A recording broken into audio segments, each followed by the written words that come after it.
Excellencies, ladies and gentlemen, we will now hear a recitation from the Holy Quran.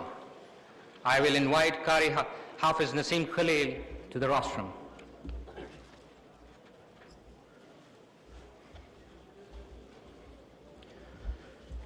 أعوذ بالله من الشيطان الرجيم. بسم الله الرحمن الرحيم.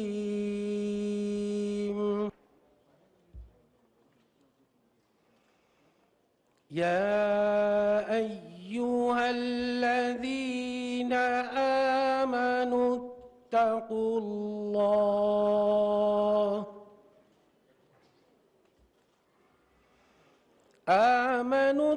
اتقوا الله حق تقاته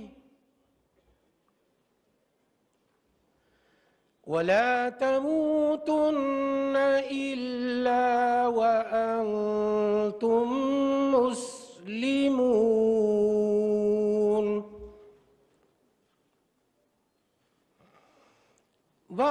واعتصموا بحبل الله جميعا ولا تفرقوا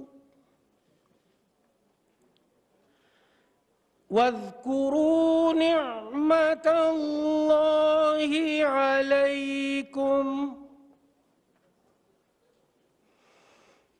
إذ كنتم أعداء فألف بين قلوبكم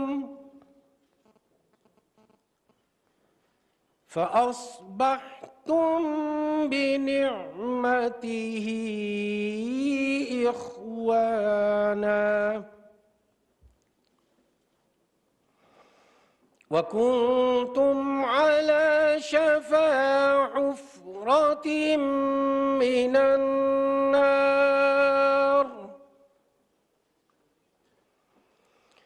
من النار فأنقذكم منها كذلك يبين الله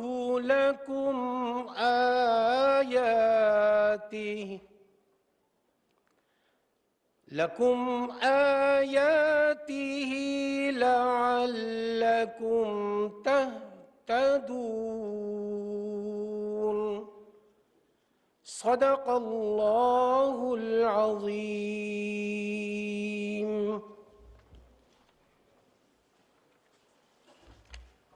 Jazakallah. We will now see a short video of the OIC journey through the decades.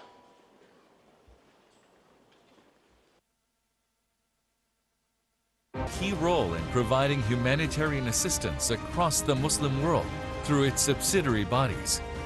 As recently as December 2021, an extraordinary session was convened of OIC Council of Foreign Ministers to address deteriorating humanitarian situation in Afghanistan. OIC has unlocked an enabling environment for the economic development of all member states through an institutional infrastructure that allows us to forge robust commercial ties. To reiterate Pakistan's commitment towards technology and modernity, the Secretariat for COMMENT of the OIC is situated here in Pakistan. The OIC adopted a 10-year action plan to combat Islamophobia and extremism in 2005. It established the Islamophobia Observatory to monitor and address global anti-Muslim sentiments. At the 47th session of OIC Council of Foreign Ministers in Niger in 2020, March 15th was unanimously adopted as the International Day to Combat Islamophobia through a resolution tabled by Pakistan. Pakistan led the OIC initiative to secure adoption of a landmark resolution by the United Nations General Assembly to designate 15th March as the International Day to Combat Islamophobia. This resolution was adopted with the unanimous approval of UNGA on 15th March 2022. Being a strong proponent of human rights, the OIC established the Independent Permanent Human Rights Commission, IPHRC, in 2011. This commission focuses on the rights of women and children while advocating the right to education and development, with a special emphasis on human rights education.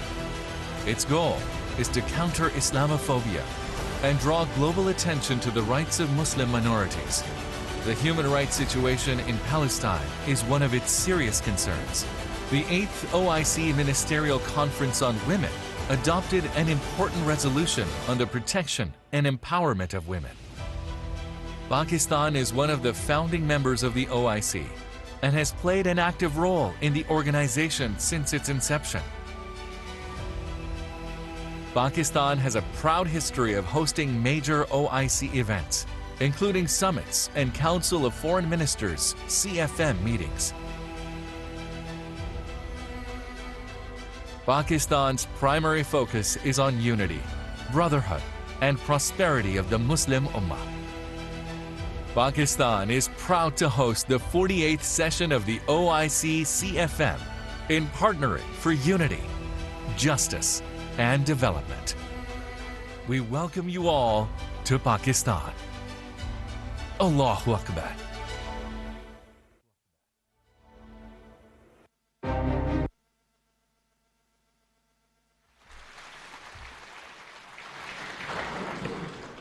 Excellencies, I will now invite His Excellency Hasumi Masudo, Chair of the 47th session of the OIC Council of Foreign Ministers, to commence the formal proceedings of the session.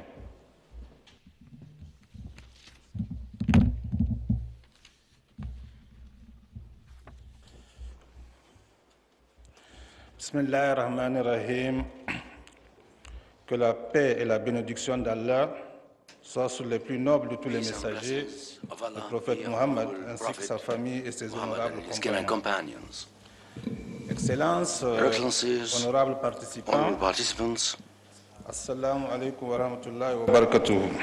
Avec l'aide d'Allah, nous déclarons With the assistance of God, we declare open the 48th session of the Council of Foreign Ministers of the Organization of Islamic Cooperation. May I be allowed, Excellency, to take the floor from the podium for a brief intervention. In the name of God, most merciful, most compassionate, Your Excellencies, ladies and gentlemen, the ministers, honorable ladies and gentlemen, Assalamu alaikum wa barakatuh. Allow me first of all to address my sincere gratitude to the custodian of the two holy mosques, King Salman bin Abdul Aziz bin Al Saud, for his sustained support to our organization and towards all the goodwills extended to us in terms of achieving certain attainments during our chairmanship, and that they continue to working for the benefit of our Ummah. Our congratulations go to His Excellency Mr. Sheikh Mohammed Qureshi, Minister of Foreign Affairs of the Islamic Republic of Pakistan and Chairman of the 48th session of CFM, and for the goodwill and good measures taken for the success of this session. Allow me also to express my sincere thanks and appreciation to His Excellency Hussein Ibrahim Taha for his election, to the post of Secretary General of the OIC. May Allah guide you on and accompany you in your tasks. The goals and our history are well known. I'd like to express congratulations to the Secretary General and the other colleagues who accompanied us in our plans against COVID-19. It is within this context that our session, whose theme is establishing a partnership for unity, justice, and development. How could we have a more noble goal than vanquishing poverty and ensuring stability in our countries, in the Ummah? This theme translates our will and determination, for there cannot be a partnership without equity, without justice, and the respect of these values are conducive to development. This is to underline the importance of this theme of our organization. and of this session. Excellencies, ladies and gentlemen, the ministers, the 47th session of the Council of Foreign Ministers that was held in Niamey under the chairmanship of the Minister of Foreign Affairs and Cooperation, Mr. Gala Konkoro, adopted a number of resolutions, some of which have been translated through activities over the past 2 years of our chairmanship. Our chairmanship has, of course, been marked by the pandemic of COVID-19. Allow me, however, to share a number of these achievements. As a matter of fact, Niger held a number of seminars, both in person and online, that brought together a number of experts. In person, we held seminars on the challenges facing our Ummah in the combat against extremism and fanaticism in Africa, particularly within the youth framework. This has allowed us to exchange with youth views and take necessary measures for the benefit of the youth. We have also held 2 meetings, one regarding the contact group on Jammu and Kashmir, of which Niger is a member, and extended its support to the pertinent resolution of the OIC and of the Security Council of the United Nations. The second took place on the Al-Quds Sharif. I wish to underline our belonging to this committee and our consistent support to the Palestinian cause until they achieve their full fundamental rights. Excellencies, ladies and gentlemen, during our chairmanship, we have conducted discussions and a number of intergovernmental activities. The text adopted will be submitted for your consideration. I have in mind the rules of procedure on the meetings of the CFM and draft resolution of 47, draft resolution of rules of procedure for the contact groups, subject of the resolution 4/48, concerning the rules of procedure governing the action of the non-member states of the OIC. It has been discussed and will need further re-examination by experts. A number of discussions that we have undertaken with the expert groups have not been followed with positive results. Therefore, there is a need for enrichment and consensus. Concerning the encounter between the experts on violent extremism that we have carried out in collaboration with the General Secretariat without positive results.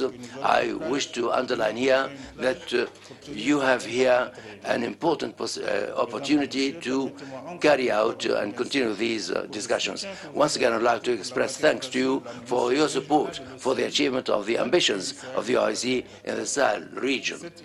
This initiative will allow us to take into consideration the program of this part of the Ummah. On a different plan, I would like to encourage you for the pertinent views expressed during the brainstorming session. These exercises must continue to improve the forward march of our organization. In this respect, we need to continue to consider the possibilities available for proceeding to rotation of members similar to the Security Council, and to also put an end to the committee group. And I would like to thank again the authorities of the Islamic Republic of Pakistan for their efforts for the success of this session. Wassalamu alaikum. Je vous remercie. Donc, je voudrais profiter pour proclamer la composition des membres du bureau de la 48e session. Announce the composition of the committee as follows for the 48th session. Chairman, Islamic Republic of Pakistan. Vice Chairman, State of Palestine, Republic of Cameroon, and Republic of Yemen. And then as Rapporteur, Republic of Niger. Therefore, I would like to invite the Minister of the Foreign Affairs of the Islamic Republic of Pakistan to come and take the succession of our chairmanship.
In the name of Allah, the Beneficent, the Merciful.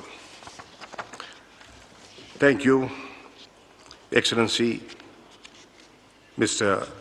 Hosseini Massoumi, Minister for Republic of Niger, for your commendable work as Chair of the 47th session of the Council of Foreign Ministers. It is my privilege, indeed, to steer the proceedings of this august gathering.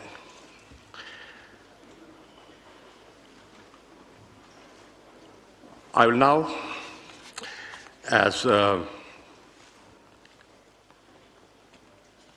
Chair, invite I think I have to make the opening statement first. I will now, with your permission, Excellencies, make the opening statement.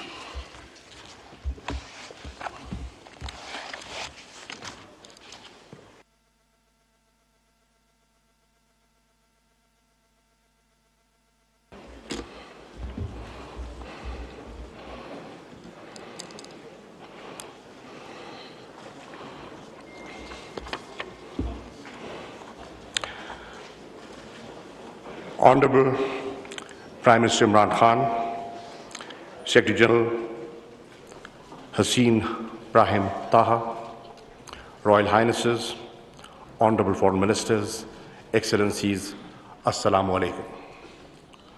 I welcome you all to the 48th session of the OIC Council of Foreign Ministers, themed on unity, justice, and development. It is a matter of pride for us to host this meeting in 2022, which marks the 75th anniversary of Pakistan's independence. We commend the leadership role of the Kingdom of Saudi Arabia as the OIC Summit Chair. We also express profound gratitude to the OIC General Secretariat for facilitating this important meeting. Let me also express our highest appreciation to the Government of Niger for hosting the last CFM and leading the organization during the past year. Distinguished delegates, I am confident that our work during the next 2 days will be guided by the eternal Islamic values of amity and brotherhood, as embodied in the Quran and the teachings of the Holy Prophet, peace be upon him. The OIC is the collective voice of nearly 2 billion Muslims. It is a bridge among Muslim nations and between the Muslim world and the international community. Promoting solidarity and cooperation within the Muslim Ummah is one of the central pillars of Pakistan's foreign policy. As chair of the OIC CFM during 22-23, Pakistan's overarching goal shall be to solidify this bridging role further. Distinguished delegates, I want to take this opportunity to reflect on some of our collective recent achievements. Indeed, a consequence of our partnership for unity, justice, and development, the very theme of the OIC CFM. We met in this hall last December, uniting within an exceptionally short span of time for the extraordinary session of the CFM on Afghanistan. Together, we made some historic and concrete decisions. We agreed to establish the OIC Humanitarian Trust Fund. We appointed a special envoy of the OIC Secretary General. We launched an Afghanistan food security program. We strengthened OIC's presence in Afghanistan by reinforcing the OIC mission in Kabul. These actions that we took continue to go a long way with helping our Muslim brothers and sisters in Afghanistan in their greatest time of need. Also, you will recall, at the last OIC CFM in Niamey, we came together to call for an International Day to combat Islamophobia. Today, I'm proud to stand before you with the Muslim Ummah, welcoming the recent designation of 15th March as the International Day to combat Islamophobia by the UN General Assembly. The International Day to combat Islamophobia was designated such owing to our unity as the OIC. Pakistan is gratified to have played its role in garnering consensus on this important issue. Through the observance of this day, the OIC will enhance greater global awareness of Islamophobia and advance solutions through collective action. Further, while recounting our achievements, I also want to touch upon the tremendous work being done by our collective platforms.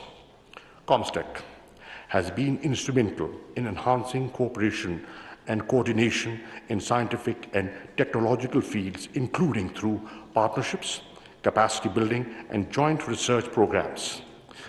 It is playing a leading role in the implementation of OIC Science and IT Agenda 2026. Pakistan is pleased to host the COMMENT headquarters in Islamabad. Since its inception, Islamic Development Bank has to date mobilized $65 billion for investment and development assistance aid. It is one institution which has consistently been rated AAA across all international rating agencies. The Islamic Chamber of Commerce, Industry and Agriculture, based in Karachi, is galvanizing investment, influencing policy, making and undertaking initiatives for development of the private sector. I mention some of these achievements to you all here today, not to blow our own trumpets, but rather for these to serve as a blueprint for constructive and tangible action and as an impetus for collective action moving forward. Distinguished delegates, we are witnessing unprecedented turbulence at the global level. Conflict in Ukraine, which has rekindled East-West tensions, threatens international peace and security. A new and destabilizing global arms race is underway. Conflicts among and within nations have proliferated. Political and military blocs are vying for more power at the cost of global equilibrium. World trade and growth are declining under the weight of technology wars. Inequality has become a defining feature of our times. The COVID-19 pandemic has increased inequalities through greater debt burdens, fiscal deficits, and liquidity crunch. Rising commodity prices will further accentuate inequalities, erode development gains, and hinder progress towards sustainable development goals. Climate change is accelerating and making parts of our Earth inhospitable and warmer than ever. The Muslim world is faced with conflicts in the Middle East, prolonged foreign occupation, and the denial of the right to self-determination, most notably to the people of Palestine and Kashmir. The Muslim world's resentment is increasing due to frequent external interventions in Muslim countries. Distinguished delegates, left unaddressed, these conflicts and disputes undermine our unity and solidarity, expose our countries to foreign interference and intervention, fuel terrorism and extremism, and deflect attention from our development goals and the welfare of our peoples. To help forge a collective response and under the theme of partnering for unity, justice, and development, I would like to focus on three specific challenges. First, partnering for unity by jointly addressing the challenges and conflicts within the Ummah. Second, uniting for justice for the rights of Muslims under occupation and conflicts with countries beyond our Ummah. This should also include the urgency of addressing the pervasive Islamophobia facing Muslims in non-Muslim majority countries. Third, partnering for development by effectively addressing the triple global crisis of COVID-19, development, and climate change.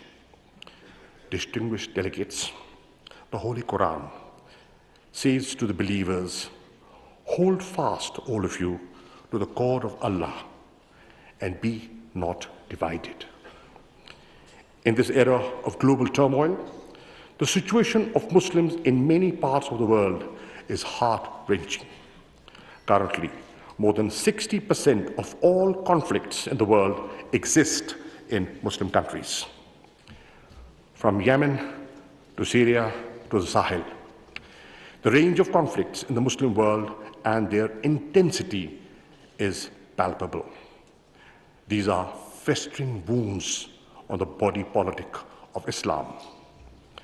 More than 2/3 of all refugees worldwide come from just 5 countries: Syria, Afghanistan, South Sudan, Myanmar, and Somalia. Above all, the Muslim countries are hosting the largest number of refugees. While we must work to prevent outside interference in the Muslim world, we alone can find solutions to internal fissures and challenges. The key to ending these conflicts and disputes is comprehensive engagement and cooperation among the Islamic countries. Ladies and gentlemen, the Islamic world is endowed with both natural and human resources that are unmatchable. We are home to over a quarter of the world's entire youth.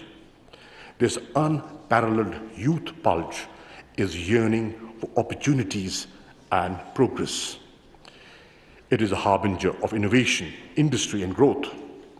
Prime Minister Imran Khan has declared the year 2022 as investment in the youth.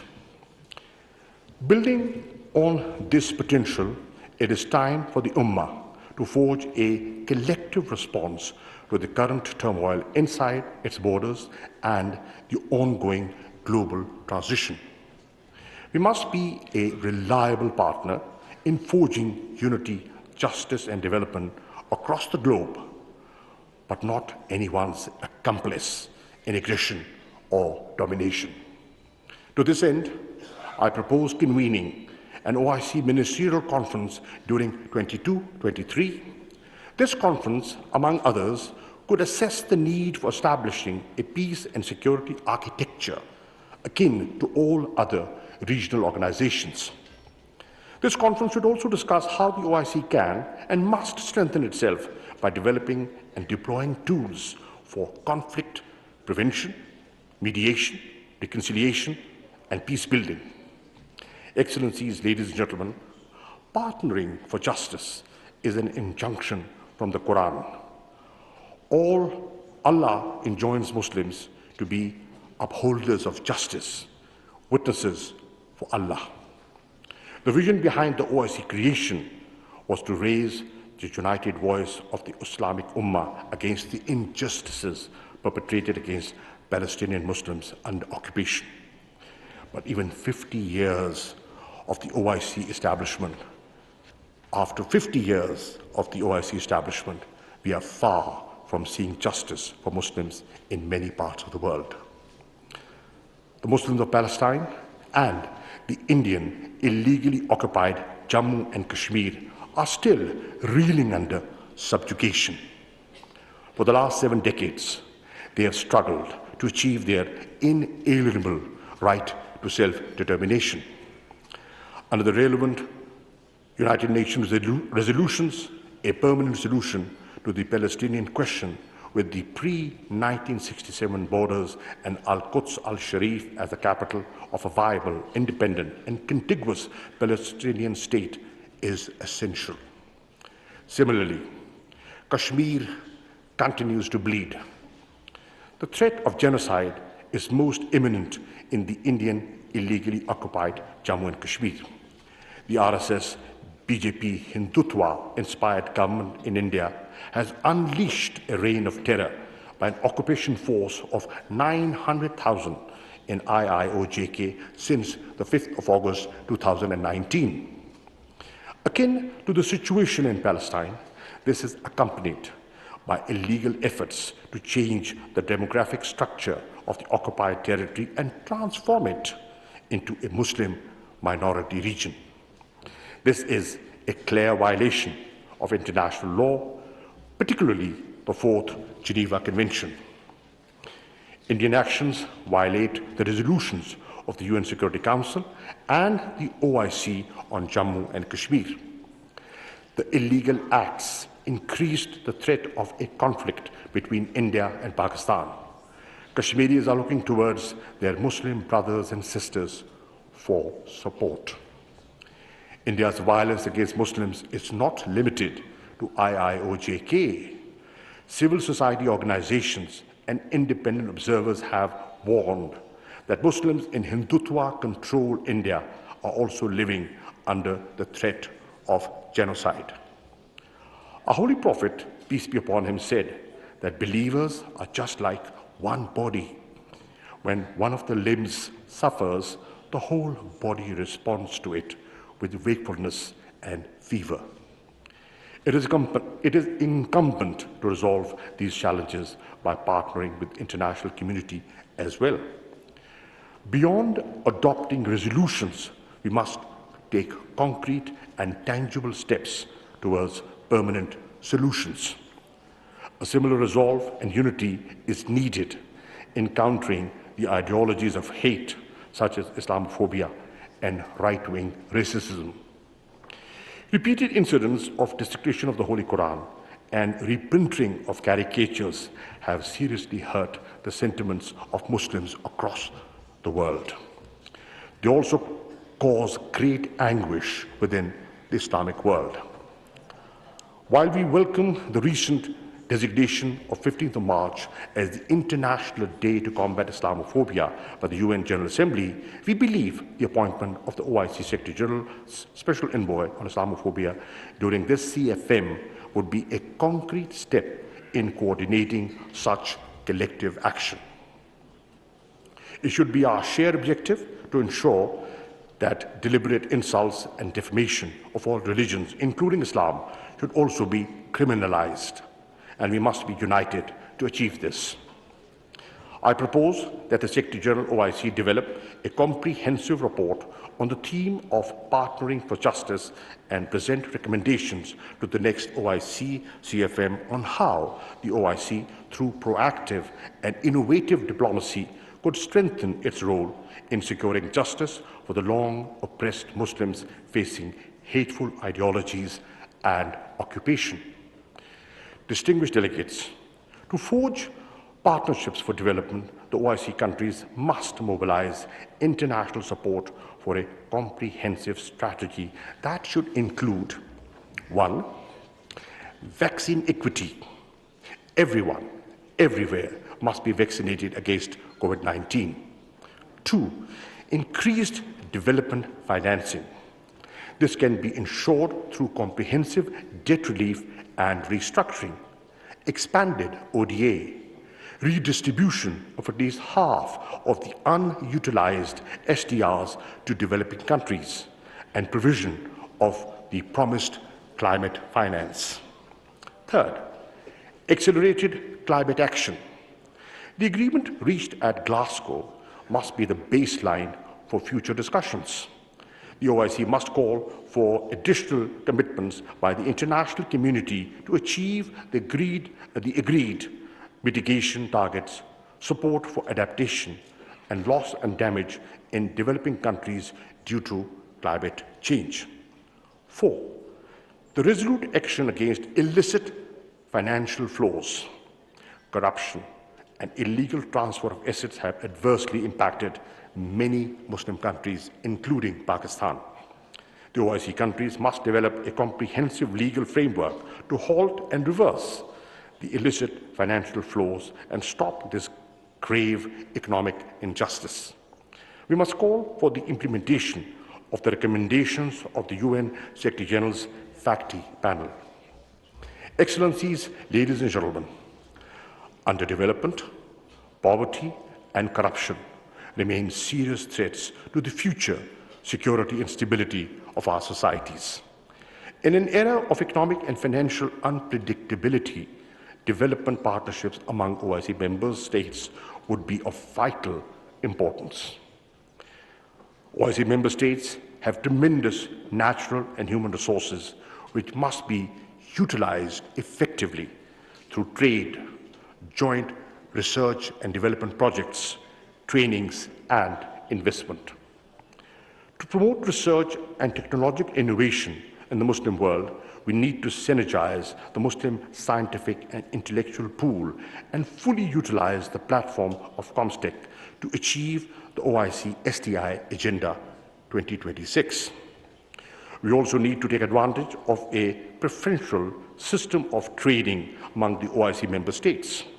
In this regard, the framework agreement needs to be ratified expeditiously by OIC. We should also come together and build convergences on removing international barriers to development. Our common ground on the need to reform the global economic architecture will strengthen the voices calling to make it equitable. Distinguished delegates, before I conclude, I would like to draw your attention to the situation in Afghanistan. While the progress we made at the extraordinary session of the CFM on Afghanistan was timely, we need to build on them. Addressing the humanitarian crisis in Afghanistan and preventing a collapse of the Afghan economy must remain our top priorities. In doing so, we must encourage and support the efforts of the Afghan authorities to eliminate Daesh. Effective strategies are also needed to deal with other terrorist groups in Afghanistan like TTP, ETIM, IMU, and Al-Qaeda. We must guard against spoilers that wish to continue destabilizing Afghanistan and using its territory to promote terrorism. A peaceful, stable, inclusive, prosperous, and connected Afghanistan is in the best interests of us all. Ladies and gentlemen, the time has come for OIC to strengthen and equip itself to address contemporary challenges and conflicts confronting the Muslim Ummah. Pakistan stands ready to play its part as a bridge builder in promoting regional and OIC-driven solutions to these conflicts and disputes. With the hope and prayer for true OIC unity and solidarity, I thank you all.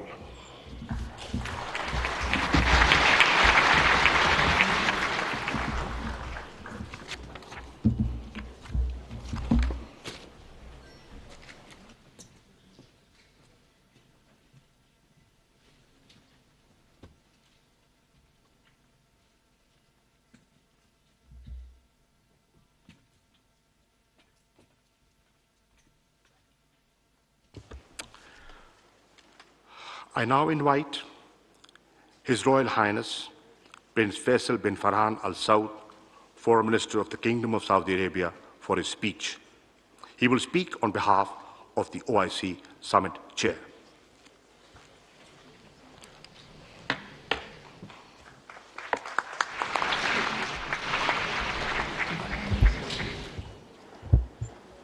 شكرا سيد الرئيس. بسم الله الرحمن الرحيم، والصلاة والسلام على أشرف الأنبياء والمرسلين، دولة السيد عمران خان رئيس وزراء جمهورية باكستان الإسلامية، معالي السيد شاه محمود قريشي وزير خارجية جمهورية باكستان الإسلامية، معالي الأمين العام Foreign Minister of the Islamic Republic of Pakistan, the Secretary General of the OIC, dear participants.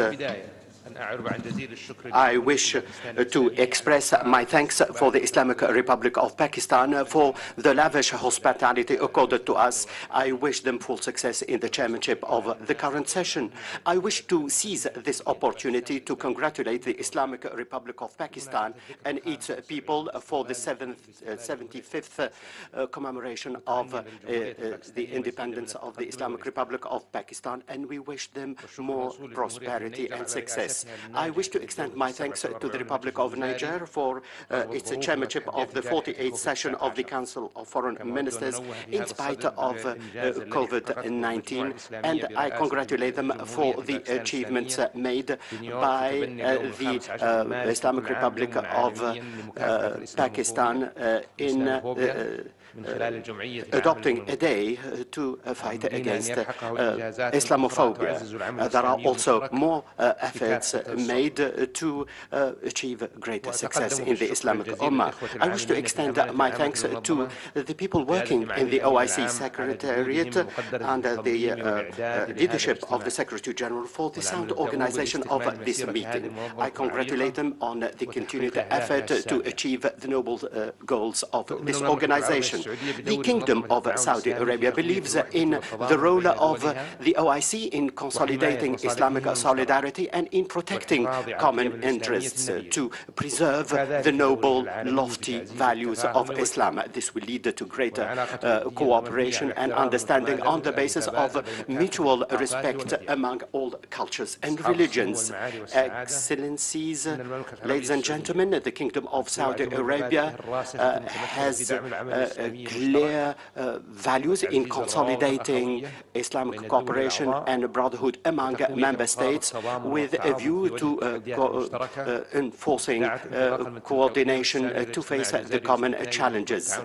And there was the meeting on Afghanistan in December 2020, and this was a successful meeting which led to the establishment of the Humanitarian Trust Fund under the IDB.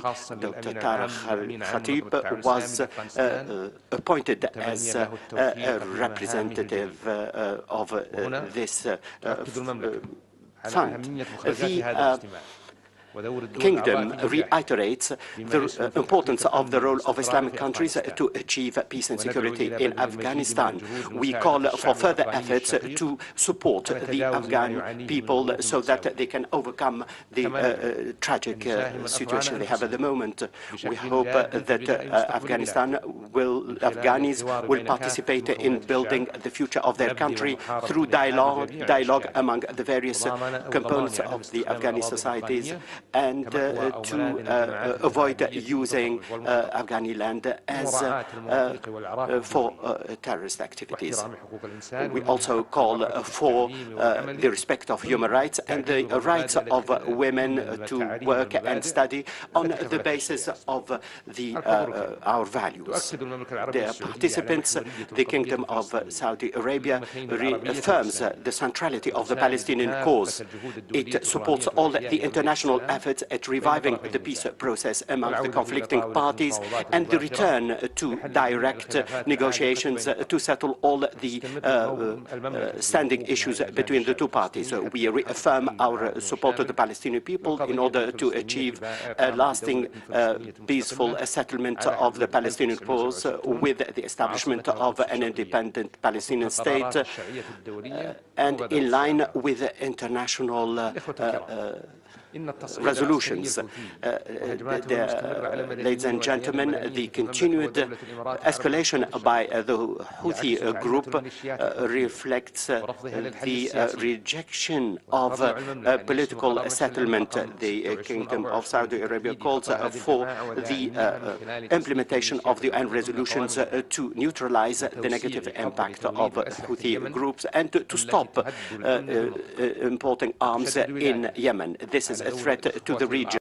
We reiterate the importance of the role of brothers to apply more pressure on the Houthis so that they can stop jeopardizing maritime security. On the basis of reducing the suffering of the Yemeni people, we contribute to the humanitarian action and we provide humanitarian support to the Yemen people. The participants, the Kingdom of Saudi Arabia stands by the Muslim communities to defend their values as sustained by our region. We also provide support to the people of Jammu Kashmir. We also support the efforts made by the international community to reach a just solution to the Jammu Kashmir issue. Excellencies, ladies and gentlemen, the Kingdom of Saudi Arabia is making steps to achieve its ambitious vision. We hope that this will be a model for the rest of the world. I would like to seize this opportunity to extend my thanks who have accepted to support the event in our country, and this will promote our values. We reiterate our support for the efforts made by this organization. We believe that this is the second international organization. It represents the third population of the world. We hope that this meeting will lead to success and will achieve more prosperity for our people. I thank you very much for your attention.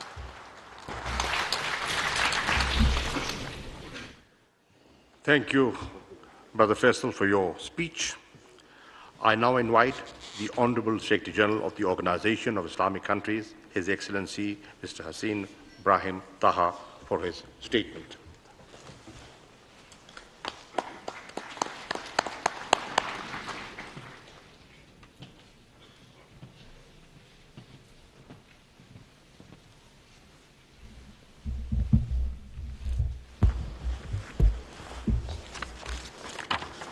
بسم الله الرحمن الرحيم وبه نستعين إن شاء الله. Your Highnesses, Excellencies, Honorable ladies and gentlemen, it is gratifying for me, first of all, to express in my own name and on behalf of the Organization of Islamic Cooperation my sincere thanks and appreciation and gratitude to the government and people of the Islamic Republic of Pakistan for the warm welcome extended to us and the excellent and serious cooperation and coordination that we have noted in the preparation for this present 48th session of the Council of Foreign Ministers of the OIC. Whilst we congratulate the Islamic Republic of Pakistan on its assumption of the presidency of this current session, I would like to express my deep appreciation for its strong commitment to the OIC and its valuable contributions to promoting joint Islamic action. Such a firm commitment is bound to ensure the success of the present session. It is indeed for us a great pleasure that this session coincides with the Islamic Republic of Pakistan's 75th Independence Day. As we extend our warm congratulations to it, we appreciate the achievements it has made for its people and the challenges it has overcome with a strong will and determination. We wish the Islamic Republic of Pakistan further progress and prosperity.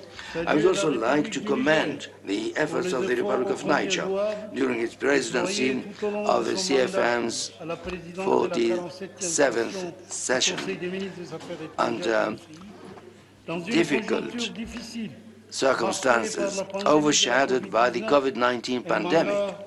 That session has been crowned with full success and given a front prompt support for the forward march. I would like here to renew my high appreciation to the Kingdom of Saudi Arabia, the host country, chair of the 14th session of the Islamic Summit, for its sustained support of the OIC's activities and the General Secretariat's work under the patronage of the custodian of the two holy mosques, King Salman bin Abdulaziz Al Saud, and of his Crown Prince Mohammed bin Salman and Vice Chairman. May Allah preserve them both. Your Excellencies and Highnesses, ladies and gentlemen, allow me to renew to you and your governments my thanks and appreciation for the support you have given to me while assuming my duties as Secretary of our prestigious General Secretariat of the OIC, and to assure you of my firm commitment to work as per the requirements of the OIC's Charter to defend the issues of the Islamic Ummah and observe the decisions and resolutions adopted by the Islamic Summit and the Council of Foreign Ministers. Your Highnesses, Excellencies, ladies and gentlemen, I would like to welcome the distinguished representatives of the international bodies and regional ones, partners of the OIC. Their presence is a testimony of the interest they attach to the role of the organization in contributing to peace, security, and development worldwide. The OIC is satisfied with the dialogue and cooperation it entertains with them all. Your Highnesses, Excellencies, ladies and gentlemen, our present session is being held under the theme of Partnership for Unity, Justice and Development, a theme that is quite topical for the achievement of the aspirations of our peoples with the OIC in this particular conjuncture in which the Islamic Ummah finds itself confronting multiple types of challenges. Today, the Palestinian cause, the OIC's central issue, is still facing severe challenges with the persistence of the Israeli occupation policies based on colonial settlement, the Judaization of the city of Al-Quds, and the assault on the holy sites, especially the blessed Al-Aqsa Mosque. In addition to the continued murders, confiscation of lands, house demolition, arbitrary arrests, racial discrimination, apartheid, and ethnic cleansing against the Palestinian people. These illegal practices constitute a flagrant violation of the relevant international law, covenants, and resolutions. The perpetuation of these Israeli crimes and attacks against the Palestinian people, their land and their sanctities, makes it imperative for us to strengthen the spirit of solidarity and joint Islamic action and realize the political will through diplomatic efforts in international fora in support of the rights of the Palestinian people and confronting attempts to change the historical and legal status of the city of Al-Quds al-Sharif with firmness in implementation of the relevant resolutions adopted by the successive summit and CFM resolutions. The issue of Jammu and Kashmir is also a just cause that has not found a solution for such a long time. And we oppose the illegal actions by India on August 5th, 2019, to change the internationally disputed status of Indian-occupied Jammu and Kashmir.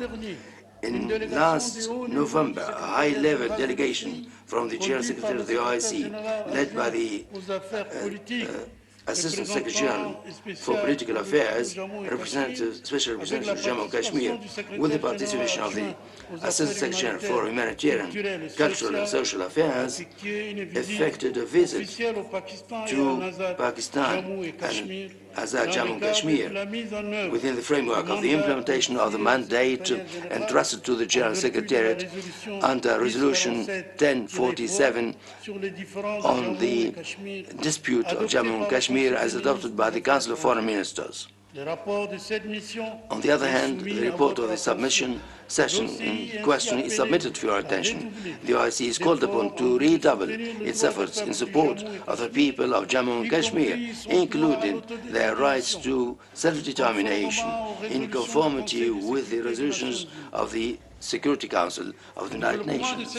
The developments of these issues will be considered by the contact group on Jammu and Kashmir, which will meet here in Islamabad on the sidelines of our meeting. With regard to Afghanistan, we have followed all the aspects and the implementation of the resolutions issued from the 7th Ministerial Council held in Islamabad on 19 December 2021. In Islamabad, in this regard, I've assigned my special envoy to Afghanistan directives to cooperate with the Islamic Development Bank that has graciously prepared the legal framework and the legal fund as established by the SFM. The fund will be officially launched on the margin of this present session. On the other hand, I've dispatched my special envoy to Afghanistan, and he has held broad discussions with the ministers in Kabul concerning the efforts of the organization in the humanitarian, political, and economic field. I submit to your kind attention a special report on the progress achieved in the implementation of the resolution on the humanitarian situation in Afghanistan on the aspects linked to this first visit. Therefore, we shall continue dialogue with the authorities in Afghanistan, with international partners, with the objective to achieve peace, security, and development in this member country of the OIC. With regard to the aggression of the Republic of Armenia against the Republic of Azerbaijan, and a meeting and an agreement was held on November 2020 and put an end to the aggressions. Azerbaijan expressed concern in the face of non-observance of the Republic of Armenia of its obligations as stipulated in the agreement between the concerned parties. The General Secretariat concerned with the delayed settlement of the conflicts, and under the CFM and the International Council will continue its interest of this issue. Excellencies, honorable ladies and gentlemen, the situation in Yemen still causes deep concern for our organization, which has committed itself to support Yemen's unity, sovereignty, and independence and territorial integrity, alleviating the human suffering and the conflict on the basis of international law, namely the initiative of the Gulf states and the executive mechanisms and the conclusion of the Conference of National Dialogue in Yemen and the resolutions of international legality, especially the resolution 2216/2015 of the United Nations Security Council.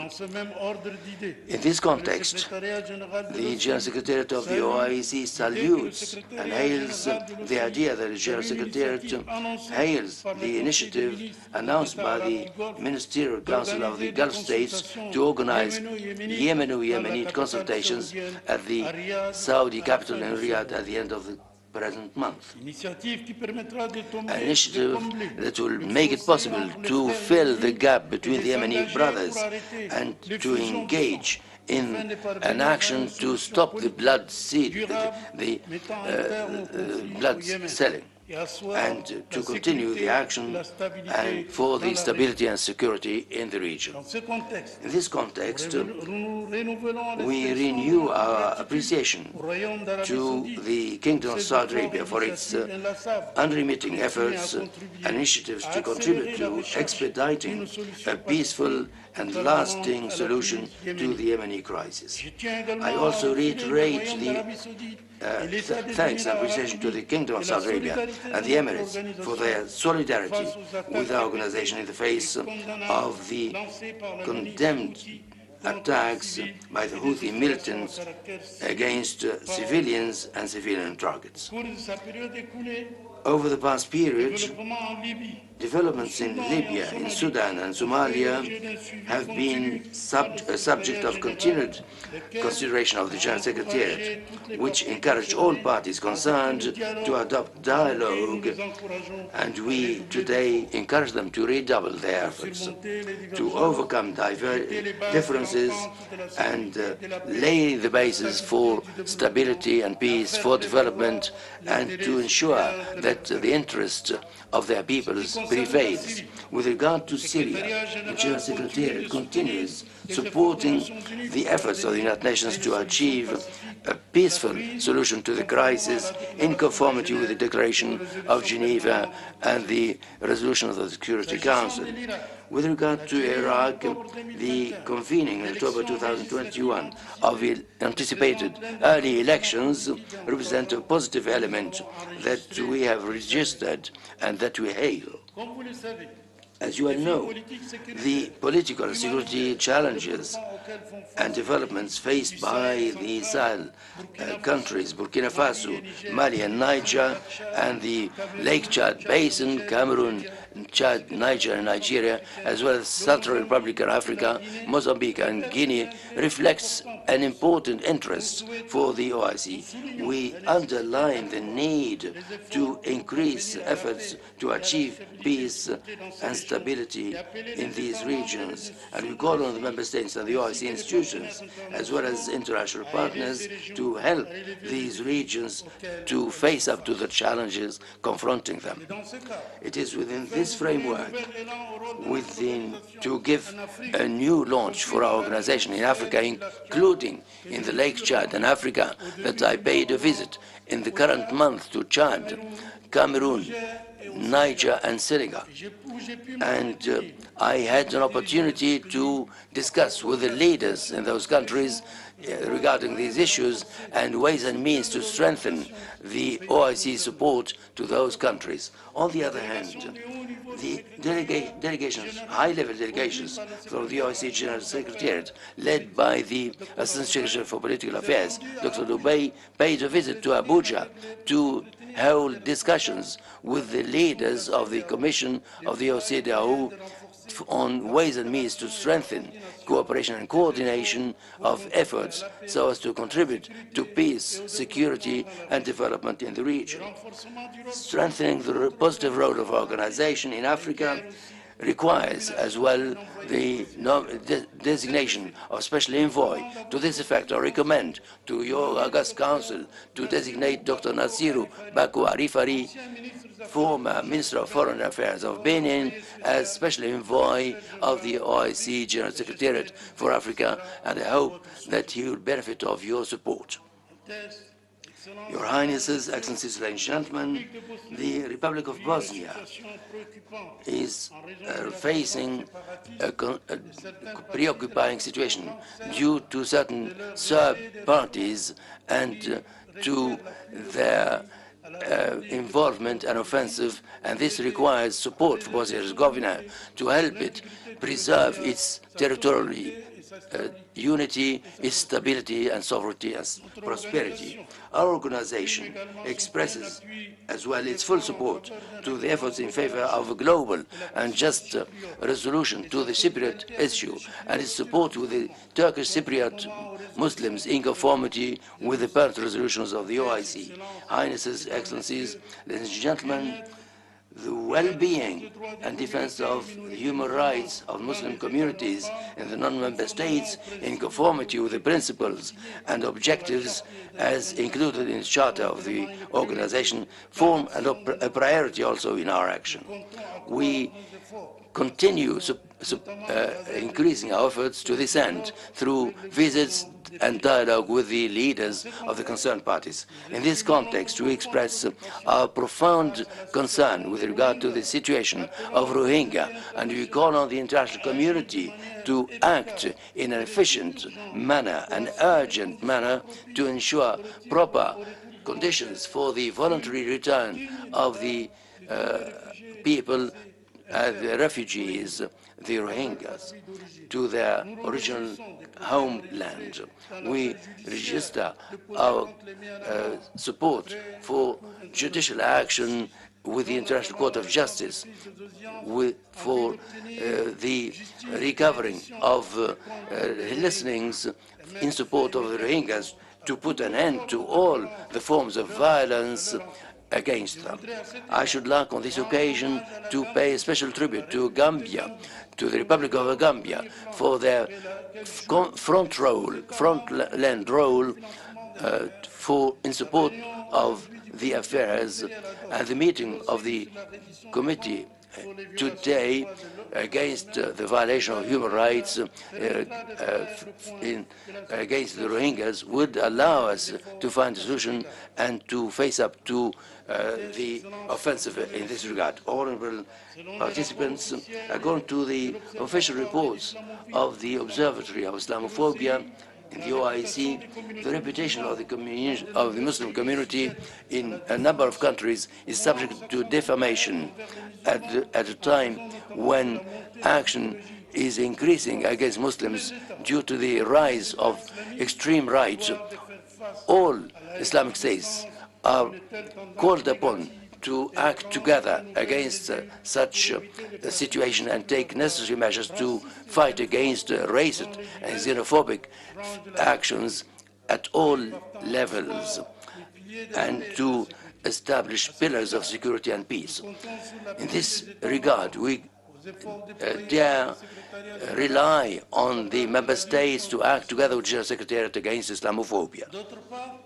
On the other hand, we need to collaborate with all the members of the international community to combat this phenomenon. It is with satisfaction that we have welcomed the adoption in 15th March by the General Assembly of the United Nations of a resolution designating the 15th of March of each year as International Day of the fight against Islamophobia. We express the hope that it will contribute to favor a dialogue at the international level of a culture of tolerance and peace.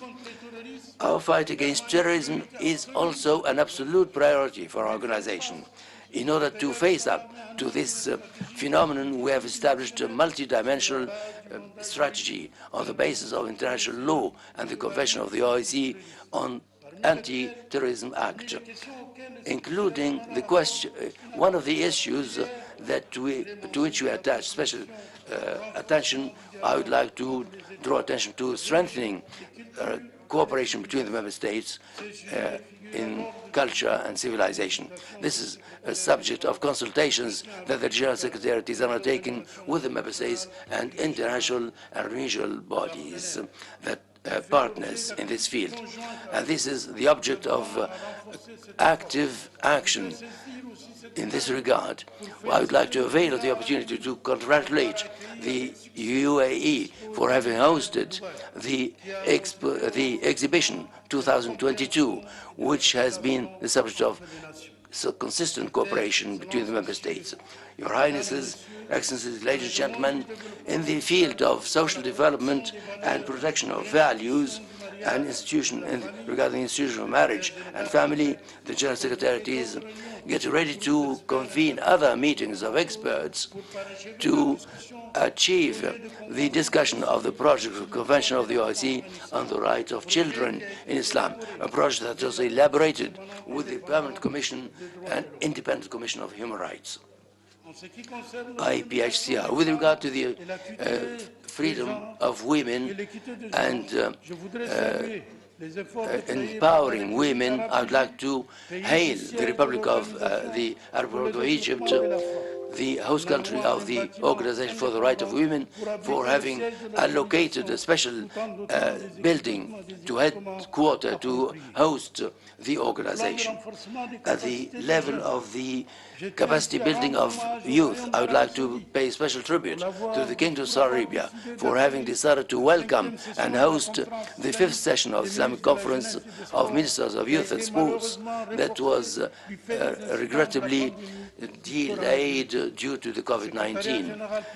This General Secretariat continues its coordination with the Saudi authorities with regard to set a special date for the said conference.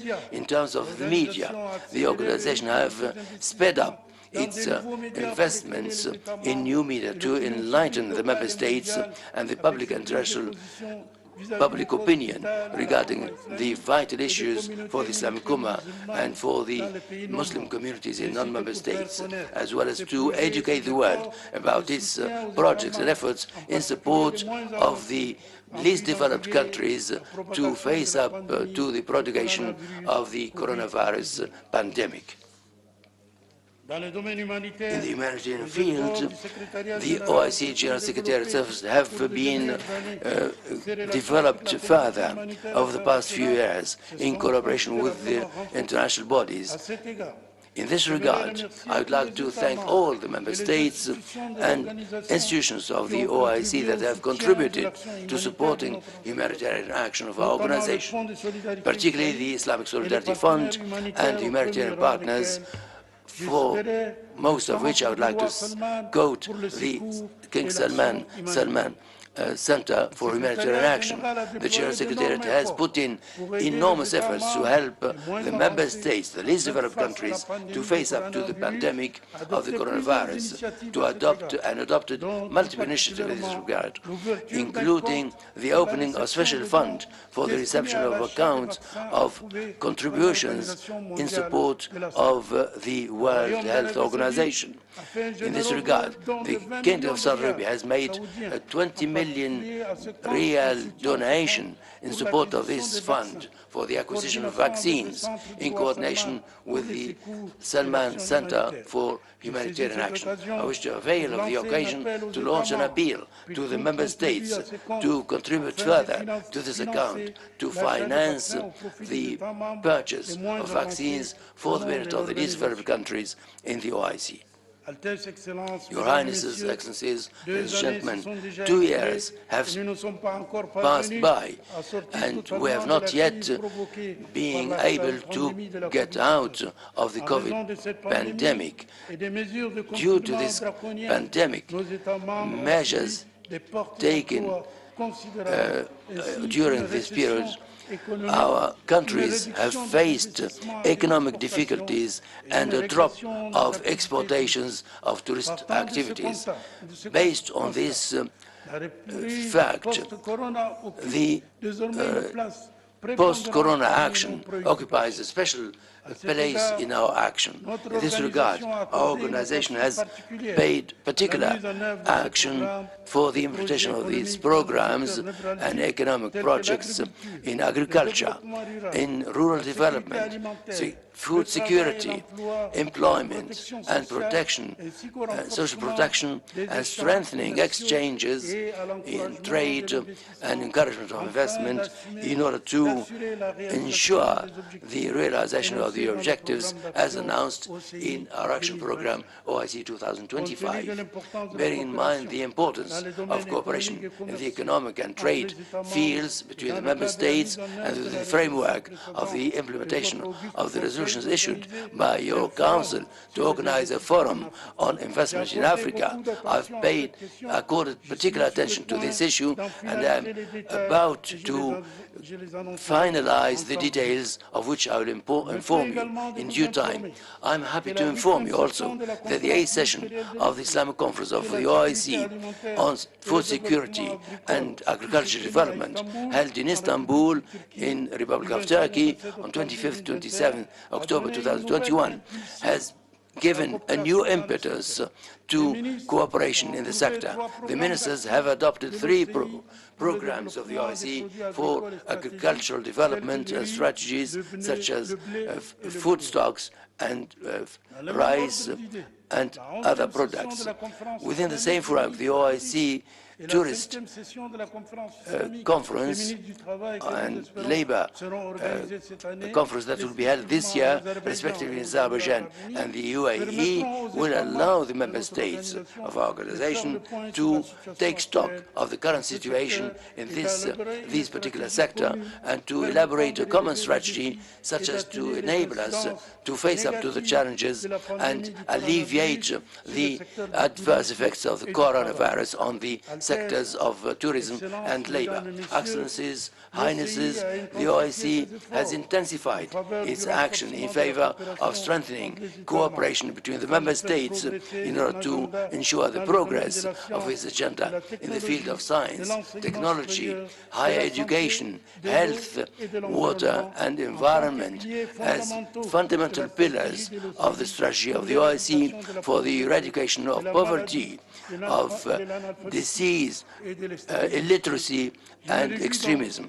I'm happy, therefore, to recall that the second summit of the OIC on technology that was held online in June last has taken stock of the steps fulfilled by the member states in the field of technology and their policies and national strategy in this field. Therefore, undoubtedly, providing a high-quality level of education will be the optimal means against underdevelopment. The OIC plays an important role in the training of students of the member states.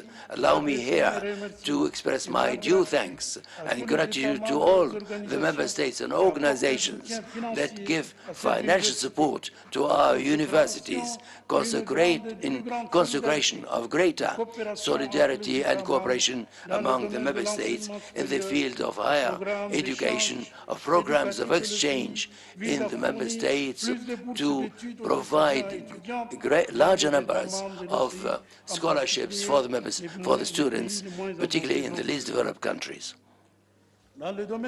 In the field of health, the General Secretariat, in collaboration with the competent relevant organizations of the OIC, has adopted a traditionally well-approved approach to help the member states face up to the adverse effects of the COVID-19 with the help of the steering committee on health, of ministers of health, as well as the urgent measures taken by the ministers of foreign affairs.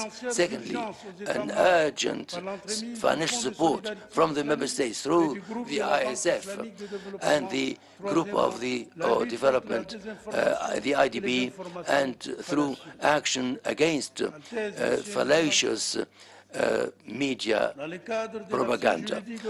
Within the framework of legal convention and statutes adopted by the Islamic meetings and the Council of Foreign Ministers, represents the framework such as to allow the organization to fulfill its action in conformity with the agreements signed by the member states. In this regard, I'd like to renew our call to the member states that have not yet signed or ratified the agreements concluded within the framework of the organization to do so, so that these mechanisms may be established and become operative. In the forefront of this document, I would like to note the charter of the organization, the statute of the organization for women's development, and the Islamic organization for food security that are already operative, but there still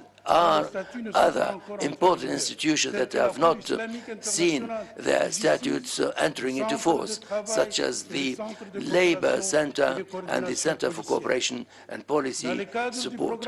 Within the framework of reform of the General Secretariat, a study has been elaborated by the Public Administration Institute in collaboration with the General Secretariat. The study has led to the elaboration of an organigram, a project for the General Secretariat, which are reflected in the annexes of my present report to this August budget.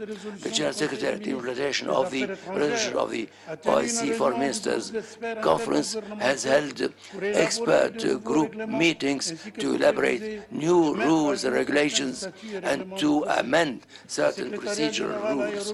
The General Secretariat has elaborated a draft resolution to govern the work of the contact group and another one to govern the OIC offices abroad, the members of the committee and the statute and the rules of regulation of the OIC. Your Highnesses, Excellencies, ladies and gentlemen, the applications for observer status and consultative status are increasing day by day, with the increasing number of requests submitted by the General Secretary, received by the General Secretary from non-member states and international organizations and humanitarian organizations. We are gratified of this interest of these members, and I express the hope that I will have your support to find the appropriate formula for the granting of observer and consultative status for the applications where the requests are submitted by parties that meet the conditions in conformity with the mandate submitted to us by the 47th session and the Council of Foreign Ministers. The Program for Action 2025, as adopted by the former Council, constitutes an optimal framework that brings together the objectives and the activities on vital fields for the Member States. Concerted efforts must be put in by all to implement effectively the said program. The program's action must be finalized this year. I invite the Member States to kindly submit to SUBSCRIBE as soon as possible the statistical necessary data to fulfill this important exercise that will enable us to evaluate the progress of the implementation of the action program for achieving the various objectives that I have just enumerated and to increase the capacity of the organization to face up to the challenges and help us move forward for the implementation of the necessary reforms of our organization and the various organs with the support and commitment of the Member States. We also rely on your financial support to the organization and its various organs so that they may implement and ensure the follow-up of all plans or programs as approved by your Highnesses. We are confident that strengthening the role of the organization will support our common action and consecrate the spirit of solidarity between our Member States.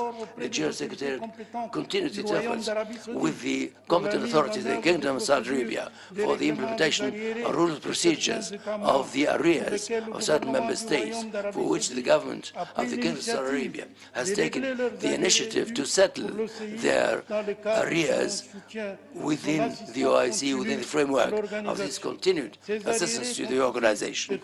These arrears represent an obstacle that prevents the organization from fulfilling its duties.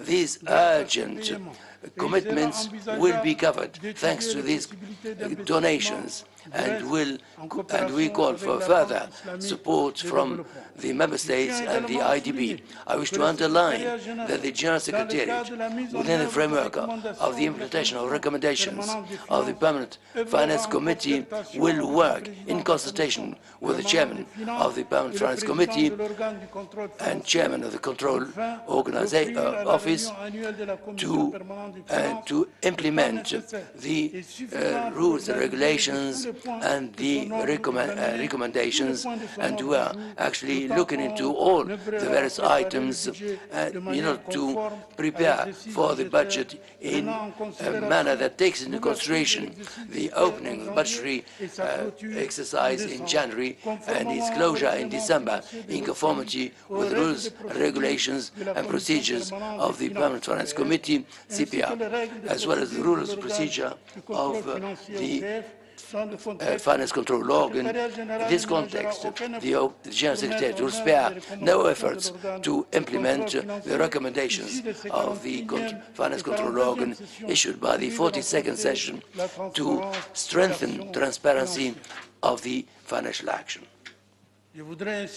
I should like to underline a proper and equitable geographic representation in the candidacies for posts. We call for efforts to recruit larger representatives of member states that are underrepresented to ensure an equitable geographical representation within the General Secretariat and subsidiary organs. Your Highnesses, ladies and gentlemen,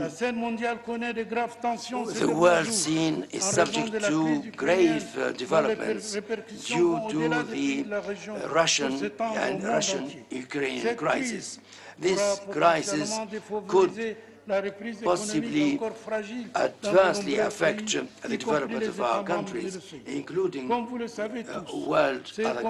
world countries. This conflict is likely to affect exports of these two countries that represent over 28% of the world's offers. In this regard, I should like to encourage the member states to go from mere words to actions regarding the food strategies, food security strategies concerning wheat, rice, in order to ensure proper reserves at national, regional levels, and to ensure an acceptable level of self-sufficiency in the OIC, thus proceeding from the objectives as announced in the Charter of the OIC, and the OIC, particularly the contribution to the efforts for peace and stability. The General Secretariat has urged the concerned parties to work for a peaceful settlement of the Ukrainian crisis and to continue peaceful action in search of political solution that would guarantee lasting peace and security and preserve the security of populations. In conclusion, allow me to note that my address today to this August Council are only a summary of the efforts put in by the General Secretary of the OIC in the execution of the mission assigned to it, but further documentation, including my report on the activities of the organization, is submitted for your attention, and you will agree with me that the challenges are multiple, and I'm convinced and confident that together we shall be able to contribute to face up to these challenges. May Allah Almighty guide our steps towards the achievement of our objectives, for which we are working for the benefit of the Islamic Ummah and for achievement of the aspirations of peace, unity, justice, and development in our member states and worldwide. I thank you for your kind attention. Wassalamu alaikum.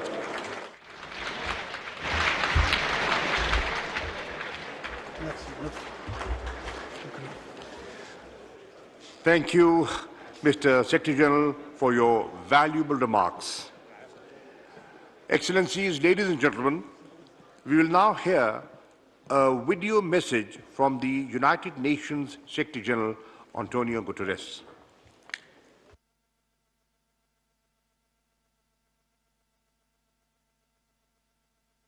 Excellencies, as you gather in Pakistan, I am pleased to send my greetings to the meeting of the Organization of Islamic Cooperation Council of Foreign Ministers. The United Nations, the OIC, enjoy a close, decades-long relationship rooted in trust and based on the shared belief in the values of multilateral cooperation, dialogue and solidarity. Across Asia, the Middle East, Africa and beyond, our two organizations have worked together to nurture a culture of peace, tolerance and understanding. In recent years, we have successfully deepened our collaboration on key areas of mutual concern, including mediation, countering terrorism, preventing violent extremism, combating anti-Muslim hatred, and promoting religious tolerance. Today, the imperative to join forces, devise common strategies, and draw on our competitive advantages is more urgent than ever. In my recent report on our common agenda, I have offered proposals guided by the beacon of the Charter to update global governance, better manage risks and threats, and build a safer, more resilient and inclusive world set out in the 2030 Agenda for Sustainable Development. Challenges abound, from the war in Ukraine and its global ramifications to growing inequalities and proliferating assaults on human rights. Developing countries, in particular, face crises on so many fronts. Vast inequity is blocking recovery, poverty is deepening, and countries are paralyzed by debt and liquidity issues. We must reform a morally bankrupt global financial system, and we must make sure that all countries have the resources they need to recover from the pandemic, build resilience against climate shocks, and support the Sustainable Development Goals. Only together, in unity, with partners at all levels, can we confront shared challenges and create a better future for all. Thank you.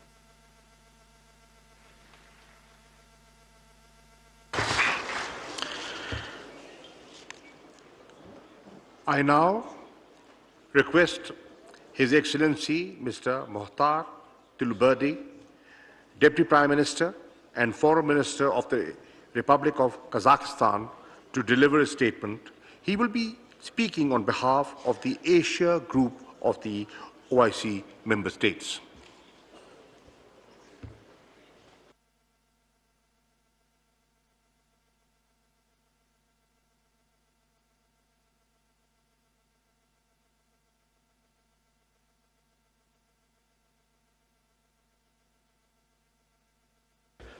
Bismillah ar-Rahman ar-Rahim. Honorable Minister Imran Khan, the Prime Minister of the Islamic Republic of Pakistan, distinguished Mr. Shah Mahmood Qureshi, the Minister of Foreign Affairs of the Islamic Republic of Pakistan, distinguished Mr. Hussein Ibrahim Taha, Secretary General of OIC, Your Highnesses, Your Excellencies, ladies and gentlemen.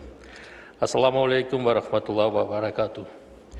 First of all, on behalf of the Asian Group of the Organization of Islamic Cooperation, and on behalf of the delegation of Kazakhstan, allow me to express appreciation to the government of Pakistan for the cordial hospitality and excellent arrangement of today's OIC ministerial meeting, titled Partnership for Unity, Justice and Development. I would like to express special gratitude to the OIC General Secretariat for the preparation of this meeting. I also would like to congratulate the Republic of Niger on the successful completion of chairmanship of the 47th session of the OIC Council of Foreign Ministers. I wish all participants of this meeting a productive work for the prosperity of our Ummah. Dear colleagues, today on global scale, the world is going through a challenging period and undergoing significant changes. Military conflicts, confrontation between the West and the East, the Ukrainian crisis, the consequences of the pandemic, religious intolerance, instability in the financial and commodity markets, all of these have a negative impact on the performance of the global economy and security. We observe the continuation of such trends as multipolarity, economic globalization, informational advancement of society, multiculturalism, and transformation of the system of global governance and world order.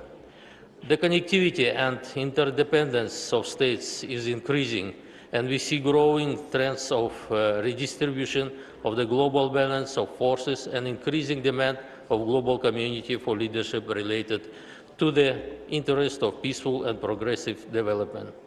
Meanwhile, the situation with global and regional security is becoming more and more complicated with each passing day. Challenges and threats are running rampant. The hybrid confrontation is expanding, and fake news has become widespread, inciting ethnic, racial, and religious discord, thus even further exacerbating the regional conflicts. These are followed by entrenching traditions of unilateral approaches to addressing international issues, that is, through the use of force. Such development contributes to growing practices of interference in the internal affairs of other states, infringing of the rights of sovereign advancement, and simultaneously regional international cooperation. This ultimately hinders the progress of humankind and destroys trust as the foundation of stable peace. All these risks and threats are relevant for the Islamic world as well. Today, more than ever, the countries of the Islamic world and the OIC member states need unity and must defend their interest and position to preserve common values and provide all possible support and necessary assistance. And I believe that the subject of today's summit highlights the importance of this idea. Nowadays, Kazakhstan is creating a concept of new Kazakhstan. Recently, President Tokayev announced the large-scale and meaningful reforms which cover almost all areas of life of the country. They include initiatives aimed at political liberalization, plurality, and openness. In the sphere of the economic, the reforms are focused on the tackling monopolization, improving living standards, and ensuring that all citizens feel the benefits of our growing economy. Societal reforms are aimed at improving health and education of the nation as well as other sectors. Kazakhstan today fully supports international efforts to ensure regional security and sustainable development of the countries of Eurasia. The ongoing global and regional processes require collective decision regarding resolute reunification of war conflicts, confrontation, and choosing the path of peace, dialogue, and focusing on joint development. Against this backdrop, as an intergovernmental forum that brings together 27 member states, 9 observers, and more than half of the world population, with the established political dialogue, conference on interaction, and confidence-building measures in Asia, has a potential to become an effective tool for joint confrontation of new challenges and ensuring security and stability in the region. The key priority of Kazakhstan chairmanship at the SICA process is the transformation of the conference into a full-fledged international organization. Conversion into an international organization will significantly expand the capacity of the SICA and increase array of tools for practical cooperation between its member states. Within its chairmanship, Kazakhstan will hold the 6th SICA summit in Nur-Sultan on the 12th and 13th of November this year, which marks the 30th anniversary of the conference. This event aims to propel the SICA into a new level of institutional development. At the initiative of Kazakhstan, the Code of Conduct towards achieving the world free of terrorism was developed within the UN and opened for signature in 2018. It has now been signed by 89 countries. Since 2017, our capital has hosted 17 rounds of the Astana process talks on Syria, aimed at facilitating the efforts of the international community to resolve the prolonged conflict. Kazakhstan, like many OIC member states, is concerned about the situation in Afghanistan. Socio-economic and financial issues need to be addressed urgently to prevent large-scale humanitarian crises in the region. Kazakhstan contributes within its capacity to the efforts of the world community to stabilize the situation in Afghanistan. We regularly provide humanitarian aid to the Afghan population, implement national and international programs to train Afghan youth, including girls, in educational institutions of Kazakhstan. In 2020, the KazAid, Official Development Assistance Agency, was established to assist the countries of Central Asia and Afghanistan in promoting the Sustainable Development Goals. The opening in Almaty city of the temporary remote office of UNAMA was a sign of the recognition of the role Kazakhstan and the organization's trust in our country. I would also like to emphasize the timelines of the extraordinary meeting of the OIC Council of Foreign Ministers on Humanitarian Situation in Afghanistan held in Islamabad on 19 December 2021. which resulted in the adoption of the several practical decisions, including the launch of the Afghanistan Food Security Program under the aegis of the Islamic Organization for Food Security, and the establishment of the Humanitarian Trust Fund under the aegis of the Islamic Development Bank. In this regard, I call on the OIC Secretariat to assist the IOFC in the prompt launching the Afghanistan Food Security Program and the OIC member states to make generous contribution to this program. Regretfully, conflicts and military clashes continue among the Muslim countries today. The events in Yemen, Syria, and several African states have become a matter of concern. Therefore, we believe that the initiative of Islamic rapprochement remains relevant for peace and harmony in the Islamic world. Kazakhstan reaffirms its unwavering position for just and comprehensive solution to the Palestinian question on the basis of relevant resolutions of the UN Security Council and the UN General Assembly in accordance with the two states for two nations principle. Moreover, we reiterate the OIC principled position on the Jammu and Kashmir dispute for peaceful settlement in accordance with the relevant United Nations Security Council. We are convinced that promoting the ideology of tolerance, mutual understanding, and cultural diversity is the key to combating hatred and discrimination. An example of interfaith dialogue is the Congress of Leaders of World and Traditional Religions, which has been held in Kazakhstan since 2003 and is attended by the leaders of the Islamic world and the Secretary General of the OIC. The next 6th Congress will be held in September 2022 in Kazakhstan. Distinguished participants, in the face of the new challenges, the further transformation of the organization is an important issue. Therefore, we need to swiftly conclude the process of reforming of the OIC. In this context, we are grateful to Saudi Arabia, Turkey, and Bangladesh for their efforts and contribution for the holding of 2 expert group meetings on comprehensive reform of our organization. The combat against the COVID-19 pandemic and overcoming its consequences are still among the pressing issues on our cooperation agenda. At the current stage, I would like to emphasize the importance of uniting our efforts in the combat against the pandemic and the exchange of vaccines. In addition, Kazakhstan, within its activity in the UN, initiated the establishment of the International Agenda for Biology Safety, which in future will contribute to the prevention of biological threats and the exchange of information on dangerous diseases. Comprehensive support for this initiative will allow our countries to take timely measures in the future. The pandemic, more than anything else, showed the urgent need for the development of science and technology in the Muslim world and beyond.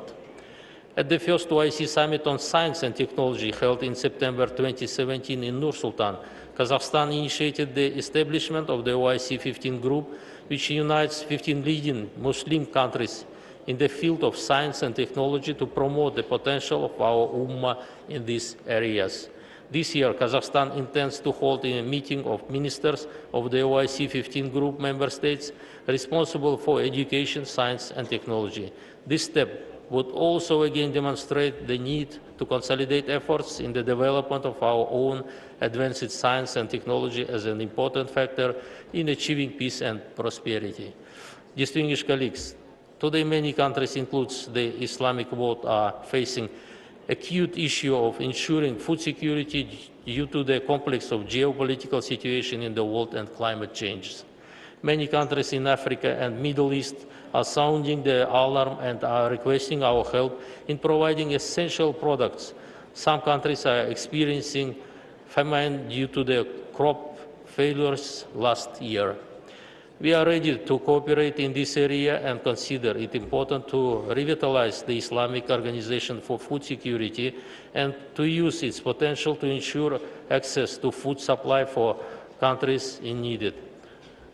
To date, 36 of the 56 OIC countries have joined this organization, and only 17 countries have ratified its charter.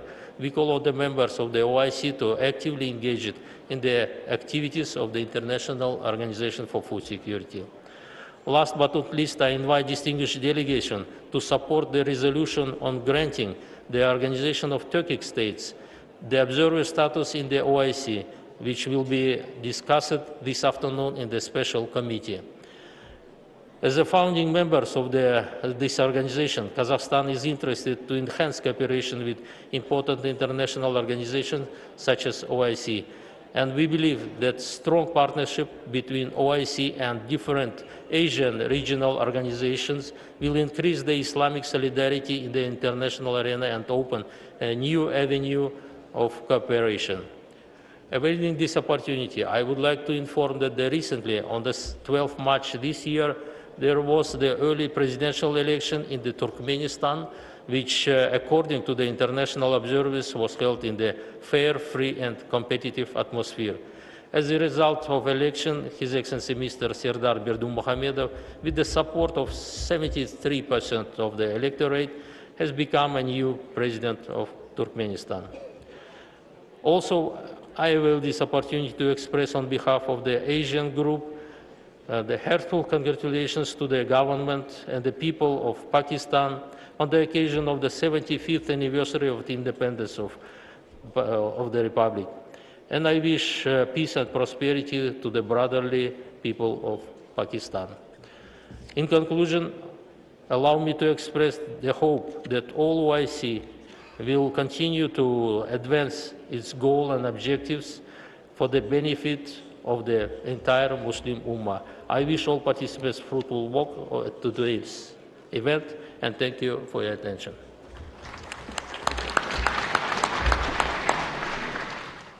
Thank you, Your Excellency, for your insightful remarks. I now request His Excellency Mr. Othman Jarandi, Foreign Minister of the Republic of Tunisia, to make his speech. He will be speaking on behalf of the Arab group of the OIC member states.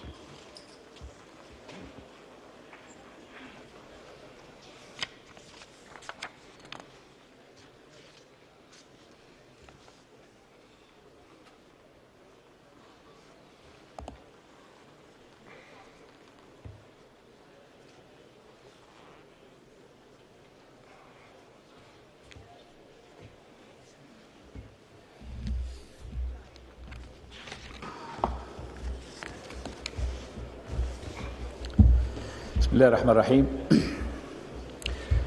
معالي السيد عمران خان الوزير الأول لجمهورية باكستان الإسلامية.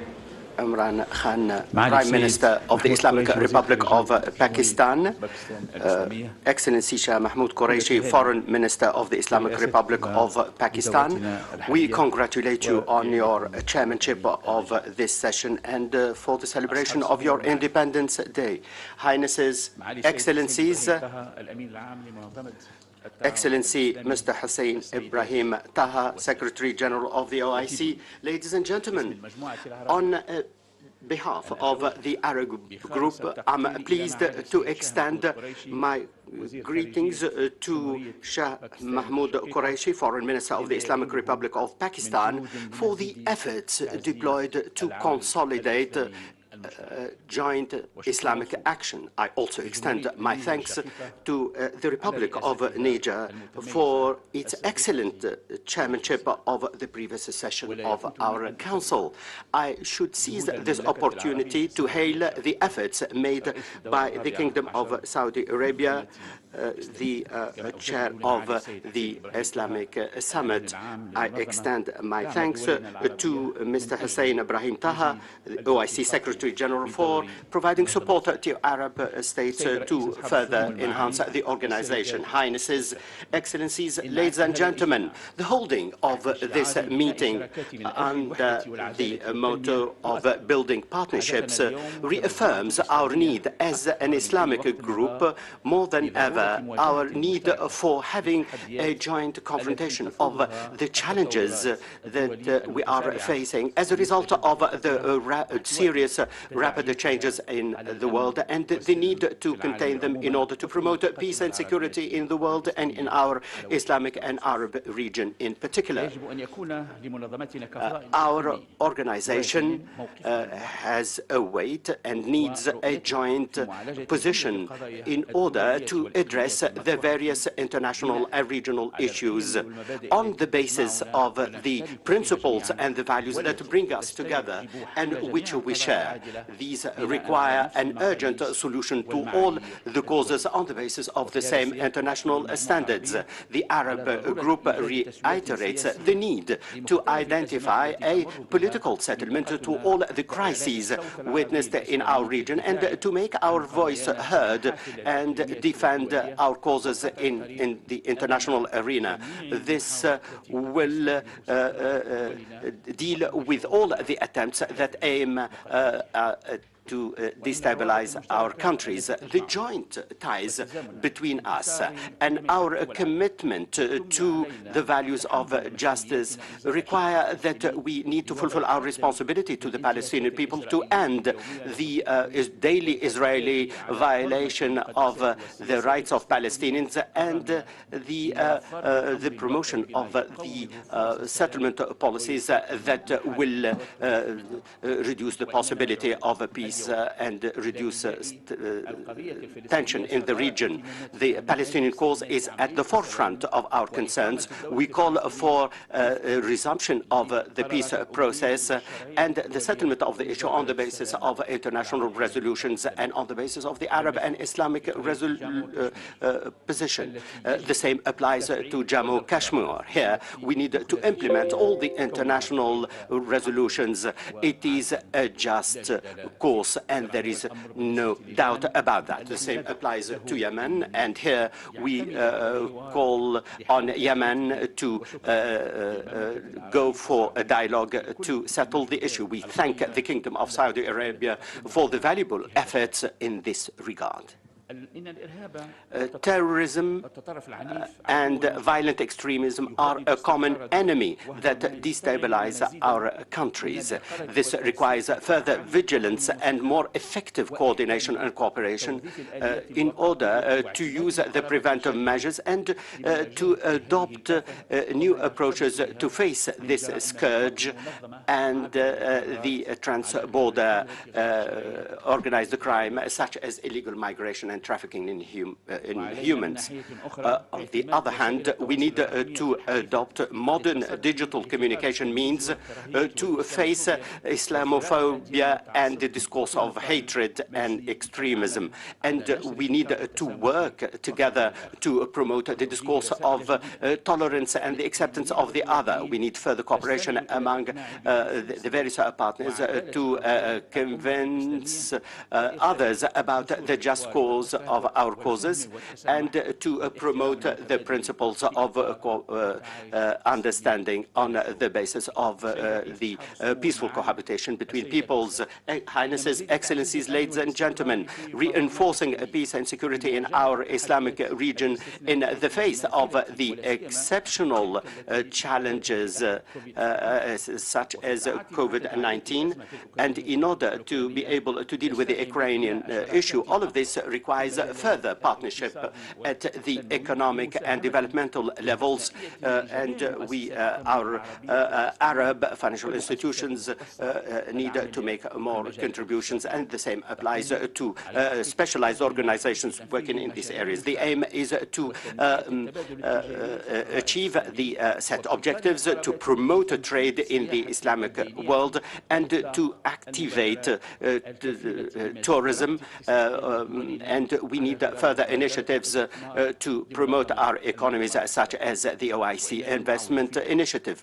In this, we rely on the cooperation between the private and public sectors in order to benefit from our abilities as men and women and the use of all the available resources to promote innovation in the various critical sectors that enable us to be part of the world economy. economy. Mr. Chairman, Highnesses, Excellencies, ladies and gentlemen, our determination is firm to contribute to a modern reformist policy of our organization that will enable us to upgrade its role in order to consolidate cooperation among member states. The aim is to achieve dynamics in the various parts of the organization in its economic, political, and development roles. We believe that the challenges we are facing at the moment require consolidating cooperation and consultation. The OIC and the League of Arab States, and we need to open up to other organizations in our region with a view to mobilizing more support to our causes in the international arena on the basis of the principles of the UN Charter and co-living with a view to a world that is more just and prosperous. May Allah make us succeed in our endeavor. Thank you very much for your attention. Thank you, Excellency, for your inspiring statement. I now request His Excellency Mr. Zubairu Dada, Minister of State for Foreign Affairs of the Republic of Nigeria, to make his speech. He will speak on behalf of the Africa Group of the OIC member states.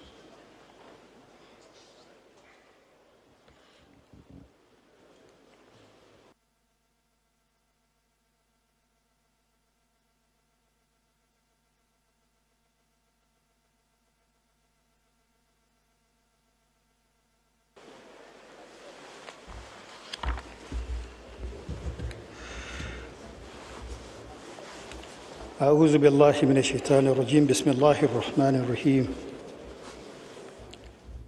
Your Excellency, Mr. Imran Khan, Prime Minister of the Islamic Republic of Pakistan, Your Excellency Makhdoom Shah Mahmood Qureshi, Minister of Foreign Affairs of the Islamic Republic of Pakistan and Chairman of this session, Your Royal Highness, the Foreign Minister of the Kingdom of Saudi Arabia, Honorable Ministers, Your Excellency Ambassador Hussein Brahim Taha, the Secretary General, distinguished delegates and other invited guests, gentlemen of the press. Assalamu alaikum wa rahmatullahi wa barakatuh.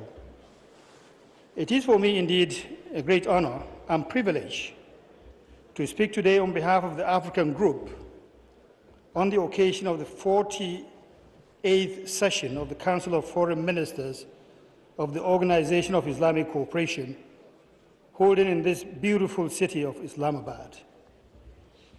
We are indeed humbled by this singular honor. Let me at the outset convey the sincere appreciation of my delegation and that of the entire African Group to the government and the people of the Islamic Republic of Pakistan for the warm reception and generous hospitality. And we also thank them for the excellent facilities that have been put at our disposal for the success of our meeting.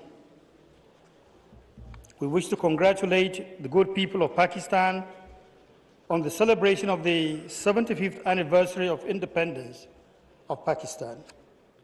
We wish you more peace and prosperity.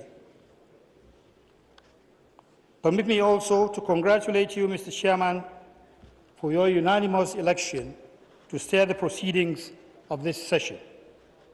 And in the same vein, I wish to commend the Minister of Foreign Affairs of the Brotherly Republic of Niger for the numerous accomplishments during his chairmanship of the previous session. I further take this opportunity to welcome on board our new Secretary General, Ambassador Taha, and to assure him of our full support and a fruitful and successful tenure at the helms of our common organization. Your Excellencies, distinguished delegates, the 48th session of is taking place at a crucial moment in the history of our organization. The huge socio-economic and humanitarian challenges posed by COVID-19 pandemic, coupled with the rising wave of political and security crises in parts of our member states, call for our concerted efforts and joint action for durable solutions. It is obvious that our immediate preoccupation should be directed towards fashioning and implementing a robust post-COVID-19 recovery plan to respond to the needs of our people. And to this end, we reiterate our support for the commendable endeavors of the OIC aimed at addressing the various conflict situations and flashpoints, particularly in Africa. The menace of terrorism, insurgency, banditry, small arms and light weapons, human and drug trafficking have continued to militate against the peace, security, stability, human rights, social cohesion, and indeed the economic development of the entire African region. And this is why we welcome the choice of the theme of this session, which is Partnership for Unity, Justice, and Development, which we consider very apt and indeed very relevant. We believe that the 48th session will do justice not only to the numerous issues on this agenda, but also adopt appropriate and implementable resolutions to address our common and pressing challenges and fast-track recovery in our member states from the COVID-19 pandemic.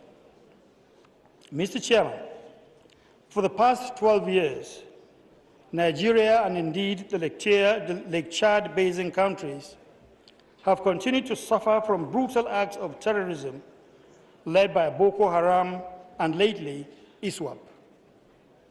The activities of these enemies of peace, unity and progress and development have created a very serious humanitarian crisis in our region. In Nigeria alone, we have over 3 million people that are displaced and are living in IDP camps. In Burkina Faso, we have about 2 million people that are also living in IDP camps. The OIC must not abandon these people. They are in dire need of your assistance, and that is why Nigeria has proposed a new draft resolution on this subject for your kind consideration and adoption. And we hope that the OIC will extend its full solidarity to these people with a view to alleviating their plight. Furthermore, a robust implementation of the relevant OIC resolutions on combating the Boko Haram and other terrorist groups in West and Central Africa, and indeed some parts of Southern Africa, and support for the operations of the G5 Sahel Joint Force will significantly assist the ongoing national and sub-regional efforts towards addressing these lingering security problems in our sub-region. This measure would, if of necessity, also include the comprehensive review and execution of the OIC Code of Conduct on Combating International Terrorism, 1994, and the OIC Convention on Combating Terrorism. We further urge for concrete collaboration and partnership with the national agencies of the member states, including the Saudi-led Islamic Military Counterterrorism Coalition, in order to stamp out this menace that is facing our countries. Your Excellencies, distinguished delegates, beyond the active measures needed to counter terrorism in our region, the mobilization of funds for the various national social and humanitarian actions are crucial to the rehabilitation and radicalization efforts in the affected countries. Equally significant is the need to address the economic root causes of insecurity in the African region. In this regard, the implementation of the OIC resolution on the recharge of the Lake Chad, which has lost over 80% of its water, would contribute to the restoration of the various communities in the Lake Chad Basin and return millions of people to their lost livelihoods.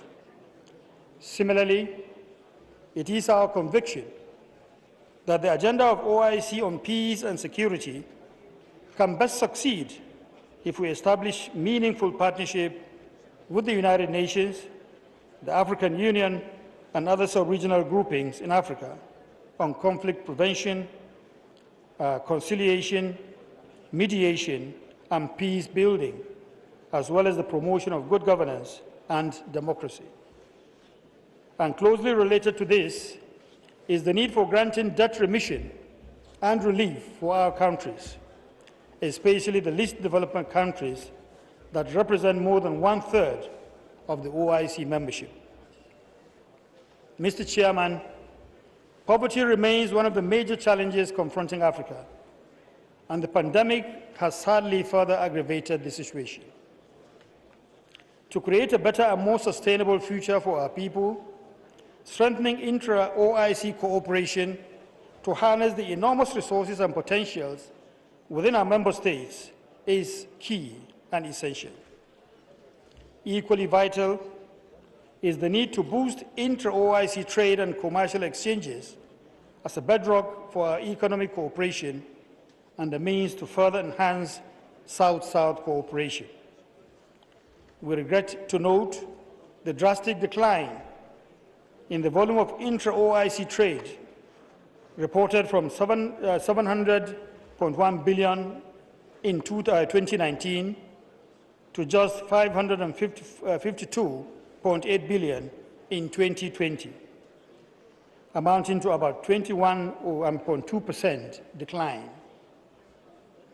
We applaud and encourage OIC efforts in capacity building and skills acquisition development, as well as the promotion of research and innovation, especially in the areas of agriculture and food security. In this regard, we support the adoption of the OIC Plan of Action on the development of strategic agricultural commodities and underscore our commitment to play a central role in the implementation of programs on wheat, rice, and cassava as part of our endeavor to promote agricultural cooperation. Already in Nigeria, the central bank-supported Anko Borrower's program has produced the desired result, as we have drastically cut rice importation and have attained the first position in rice production in Africa. Your Excellencies, distinguished invited guests, as we commend the OIC for its sustained interest in Africa through the various IDB initiatives, which include the Islamic Solidarity Fund for Development, the Islamic Development Fund, and the Special Program for the Development of Africa, we call for additional mobilization of resources in order to achieve the target capitals of these funds and programs. And we also reiterate the importance of the Dakar-Port Sudan rail project and the need to accord it the due attention it deserves because of its enormous economic impact on the continent. Mr. Chairman, before I close, let me reaffirm on behalf of the African Group our full solidarity with the people of Palestine, as I also restate our support for the cause of Jammu and Kashmir people. We commend the Islamic Republic of Pakistan for its sustained commitment to the ideals of the OIC and pledge our support to its chairmanship. We also wish the 48th session of the Conference of Foreign Ministers very fruitful deliberations. I thank you for your very, very kind attention. Assalamu alaikum wa rahmatullah. Thank you, Excellency, for very valid observations. I now invite President, Islamic Development Bank, His Excellency Dr. Muhammad Salman Al Jasser, for his statement.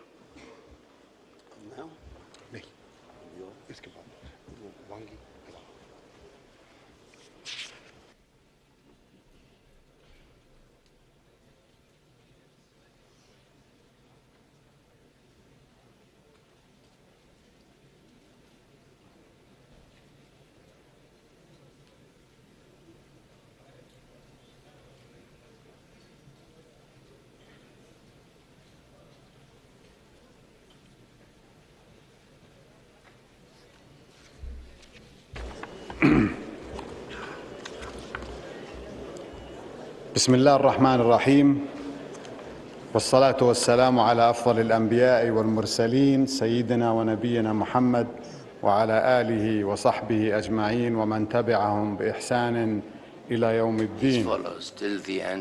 Your Excellency Imran Khan, Prime Minister of the Islamic Republic of Pakistan. Your Highness Prince Faisal bin Farhan Al Saud, Foreign Minister of the Kingdom of Saudi Arabia, the OIC Summit Chair. Your Excellency Mr. Makhdoom Shah Mahmood Qureshi, Foreign Minister of the Islamic Republic of Pakistan. Your Excellency Mr. Hussein Ibrahim Taha, Secretary General of the Organization of Islamic Cooperation, Excellencies, representatives of the OIC member states and representatives of all other countries, distinguished representatives of the fellow multilateral banks and UN agencies. Assalamu alaikum wa rahmatullahi wa barakatuh. Allow me to begin by expressing my utmost appreciation to this esteemed session of the OIC Council of Foreign Ministers for designating building partnerships for unity, justice, and development as its theme, which is most pertinent. We cannot overemphasize the importance of partnerships for realizing our vision of prosperity, development, and solidarity. As an institution committed to sustainable development, the Islamic Development Bank recognizes that partnerships are the key enablers for socio-economic advancement. To continue to respond to evolving development needs, the Islamic Development Bank is firmly committed to supporting green, sustainable, and resilient infrastructure, the foundation for higher productivity and growth. The Islamic Development Bank is also investing in inclusive human capital development and social infrastructure through investment in health, education, nutrition, and job creation.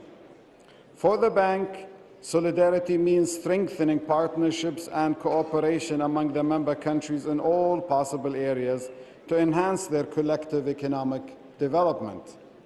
To achieve this goal, the bank has introduced new modalities and initiatives to strengthen economic linkages among its member countries.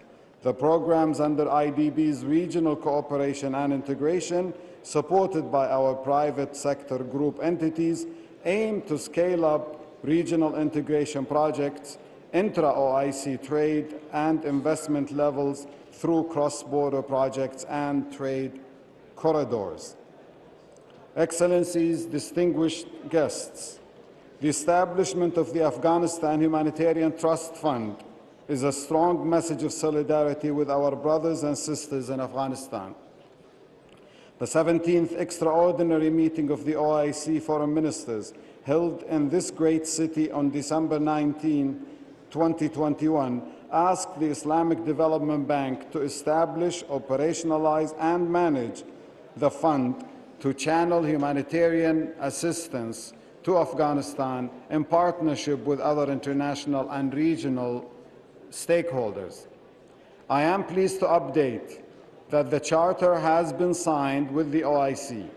This is the first but very pivotal step that will pave the way for operationalization of the fund. The IDB is strongly committed to ensuring strict policies and guidelines to govern all of the fund's activities.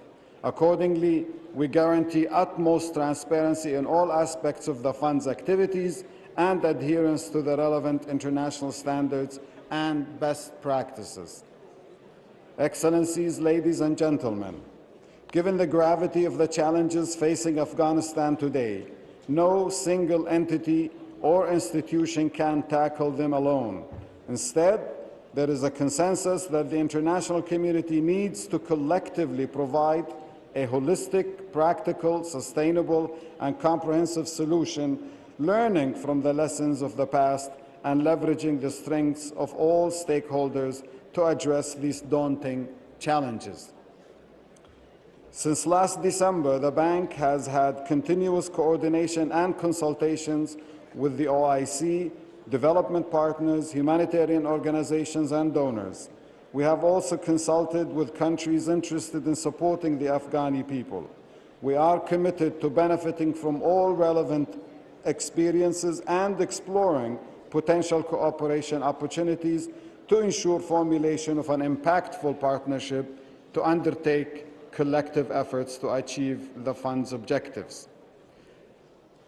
Since 76% of the Afghanistan population lives in rural areas, a primary focus of the fund will be to save lives by preserving rural livelihoods. An integrated, holistic approach is proposed to be adopted to ensure that the fund's limited resources are deployed most effectively to yield maximum developmental impact. We are also keen to leverage local community development councils, especially in rural communities, to design and implement various initiatives under the fund to enhance local ownership. We are committed to working with all our partners to break the prevalent vicious cycle of poverty and initiate a virtuous cycle of hope and self-reliance in the country. Excellencies, ladies and gentlemen, depending on the fund's funding amounts and possible replenishments, a comprehensive phased approach will be adopted to promote long-term peace and stability. This can be achieved by enhancing agricultural productivity to promote food security, ensuring access to quality education, especially for females, provisioning of health care facilities in rural communities, women and youth empowerment, as well as facilitating rural electrification. The fund, in close coordination with our partners, is also actively exploring potential opportunities to leverage the private sector to support the humanitarian efforts, especially by focusing on creating meaningful employment opportunities in agro-business through supporting micro and small-medium enterprises. The Islamic Development Bank is also ideally positioned to provide the necessary platform for neighboring and regional member countries to play a positive role by optimally leveraging the IDB's South-South cooperation program. Benefiting from the experience, expertise, and knowledge of several OIC and Islamic Development Bank member countries, the Islamic Development Bank, under the overall umbrella of the fund, is keen to facilitate the capacity building in key sectors such as banking and finance, medicine, and agriculture. We expect Islamic finance, particularly Islamic social finance instruments such as zakat, to play an essential role in facilitating resource mobilization and successful delivery of the programs.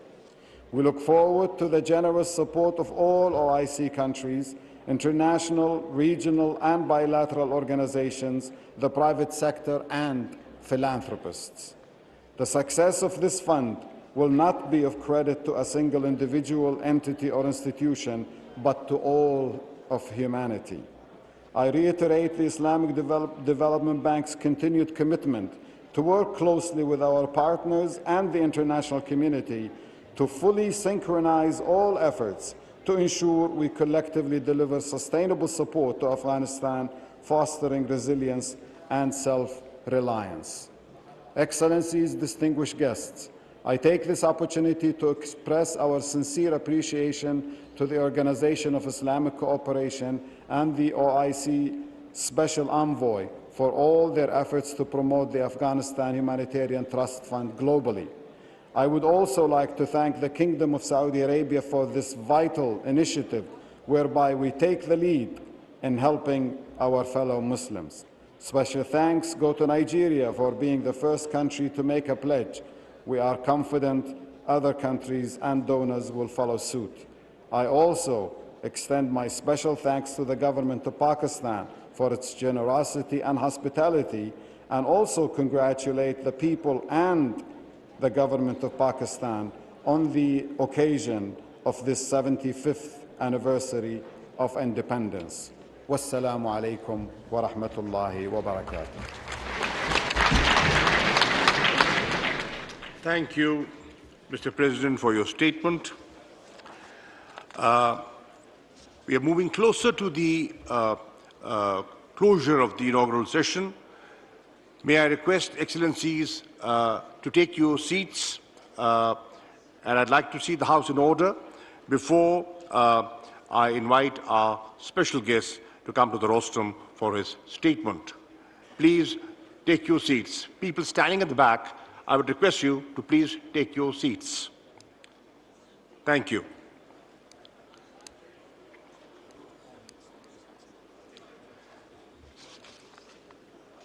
Excellencies, today we have with us His Excellency Mr. Wang Yi, State Councillor, Foreign Minister of the People's Republic of China, as a special guest. I now request him to come to the rostrum for his statement. State Councillor Wang Yi.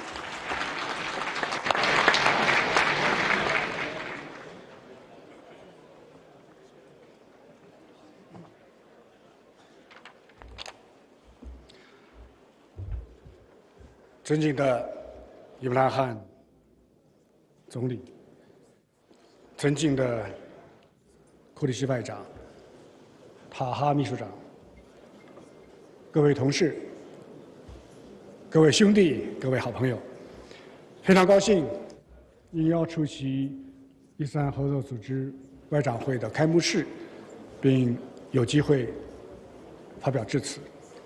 这是中国外长首次参加伊斯兰合作组织的外长会，充分体现了中国同伊斯兰世界加强交流合作的真诚愿望，必将推动我们的双方关系迈上新的台阶。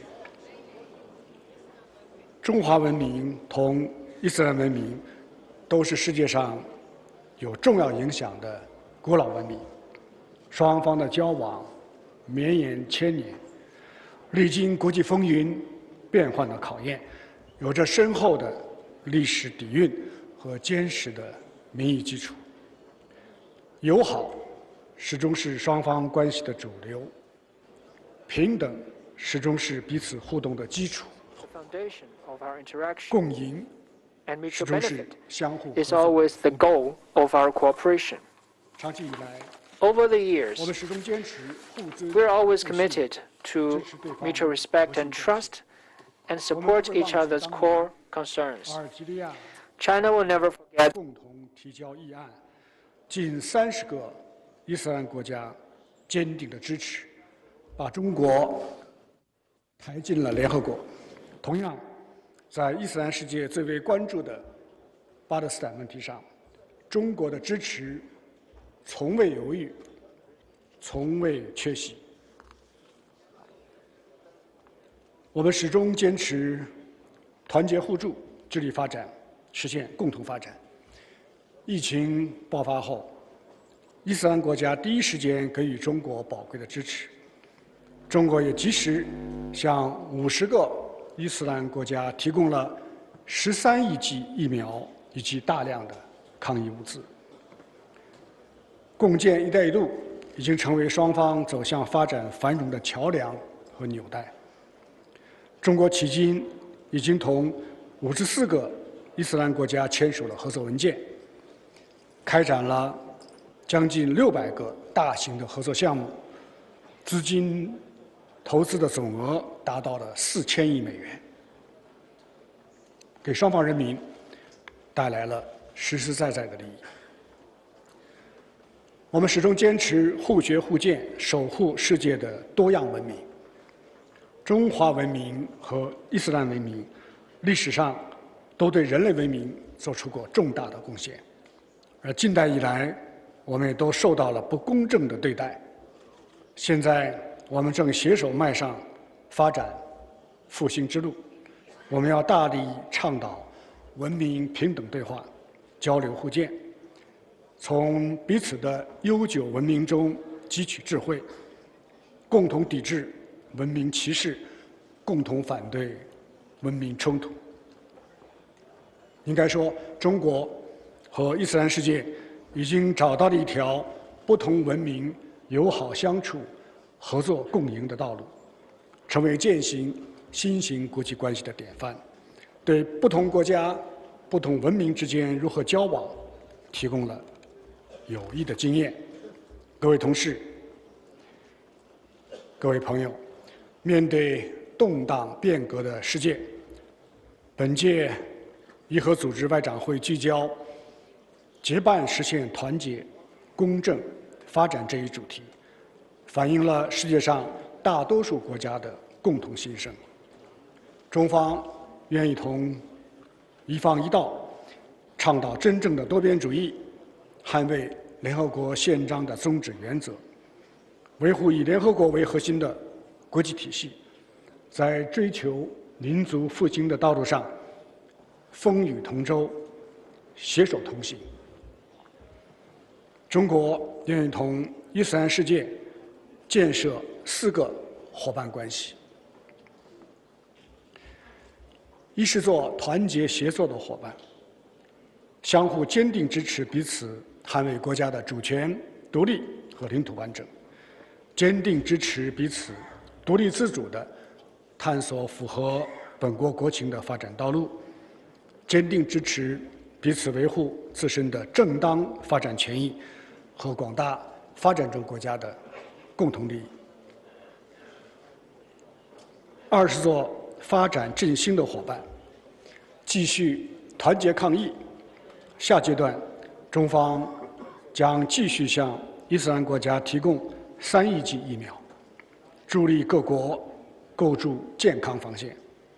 我们将继续加强发展战略对接，以高质量共建“一带一路”和携手落实全球发展倡议为双引擎，巩固传统合作，培育新兴亮点，助力中伊发展振兴，引领南合作潮流，为实现联合国2030年可持续发展议程注入强劲动力。三是做安全稳定的伙伴，中方将继续支持伊斯兰国家运用伊斯兰的智慧，解决当前的热点问题，把维稳促和的钥匙牢牢掌握在自己的手中。中方将继续坚定站在巴勒斯坦人民一边，支持在两国方案基础上推动早日召开更具权威性和代表性的国际和会，促进巴勒斯坦问题的全面、公正解决。中方将尊重阿富汗人民自己做出的选择，支持阿富汗实现包容建政、稳健治理，开启和平重建新的篇章。在克什米尔问题上，我们今天再次听到了很多伊斯兰朋友的呼声。中方和大家一样，我们抱有同样的愿望。中方也支持俄罗斯和乌克兰继续和谈，谈出停火，谈出止战，谈出和平。要防止发生人道主义灾难，要避免乌克兰危机外溢影响和损害其他地区和国家的正当权益。四是做文明互鉴的伙伴，共同弘扬和平、发展、公平、正义、民主、自由的全人类共同价值，反对意识形态划线，制造分裂对抗，坚持不同文明交流互鉴，反对文明优越论，反对文明冲突论，反对对非西方文明的歪曲和抹黑，深化预防性反恐和去极端化的合作，抵制反恐的双重标准，反对将恐怖主义同特定的民族、宗教挂钩。各位同事，历史已经证明，并将继续证明，中国是伊斯兰世界的真诚朋友和合作伙伴。我们愿意同伊斯兰国家一道，共同促进世界格局多极化、国际关系民主化、人类文明多样化，为构建人类命运共同体而不懈努力。最后，再次感谢巴基斯坦成功主办今天的外展会，也对巴基斯坦的国庆日表示我们最衷心的祝贺。预祝会议圆满成功，谢谢各位。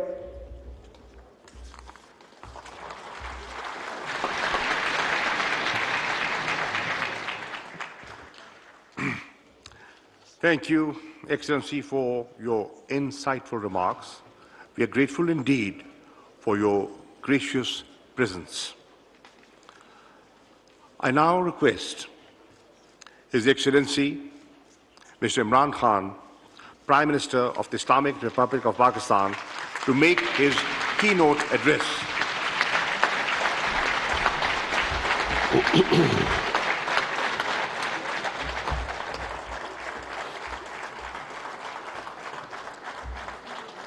Bismillah ar-Rahman ar-Rahim. Iyaka na'budu wa iyaka nasta'in. Secretary General OIC Hussain Brahim Taha, Foreign Minister, Kingdom of Saudi Arabia, Prince Faisal bin Farhan Al Saud,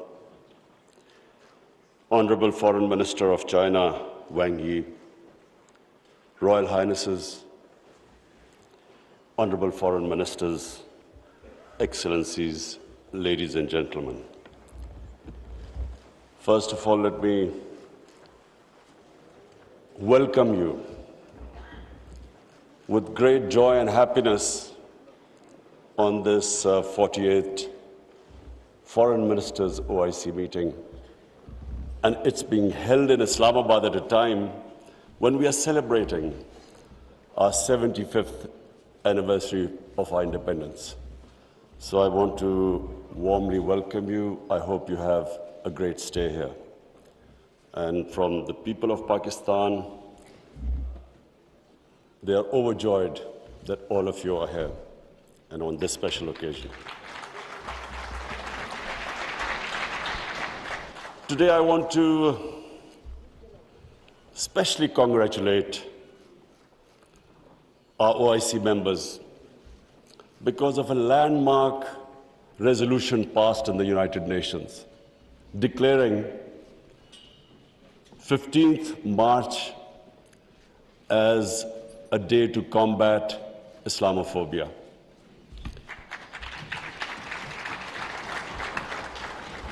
But I want to remind people why 15th of March.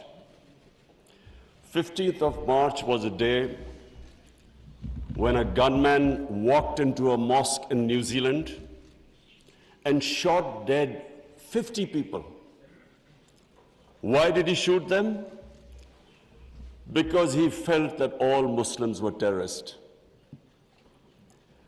Where did this Islamophobia grow and was allowed to keep growing?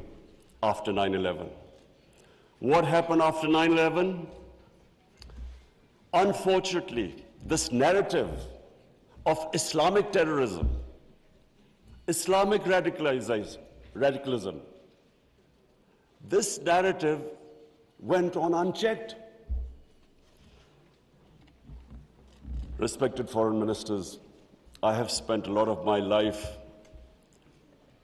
in England, touring all over the world as an international sportsman. And I understand the Western civilization probably much better than most people. I went to university there, and then Used to spend half my year playing sports in the summer in England.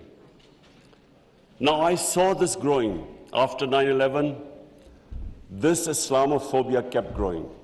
And the reason was, I'm sorry to say, that we, the Muslim countries, did not do anything to check this wrong narrative.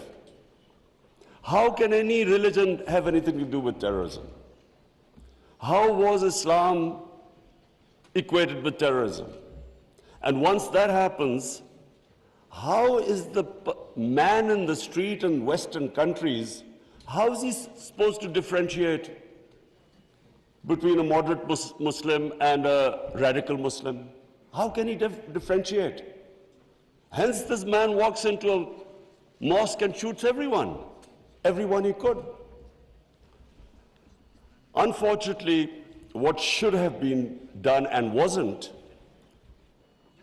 the heads of Muslim countries should have taken a stand on this. But instead, a lot of our heads of state kept saying things like, well, we are moderate. The moment you say you're a moderate Muslim, you automatically say that there is some extreme form of Islam. Our head of state at the time, after 9/11, he coined a phrase called enlightened moderation. I understand English better than most. I still don't know what it means. Enlightened moderation was a term to appease those who were relating terrorism to Islam. And unfortunately, as a result, there was this perception that there are different types of Islam. There's some radical Islam, there's some moderate, there's some liberal Islam. There is only one Islam, Islam of our Prophet Muhammad sallallahu alaihi wasallam. There is no other Islam.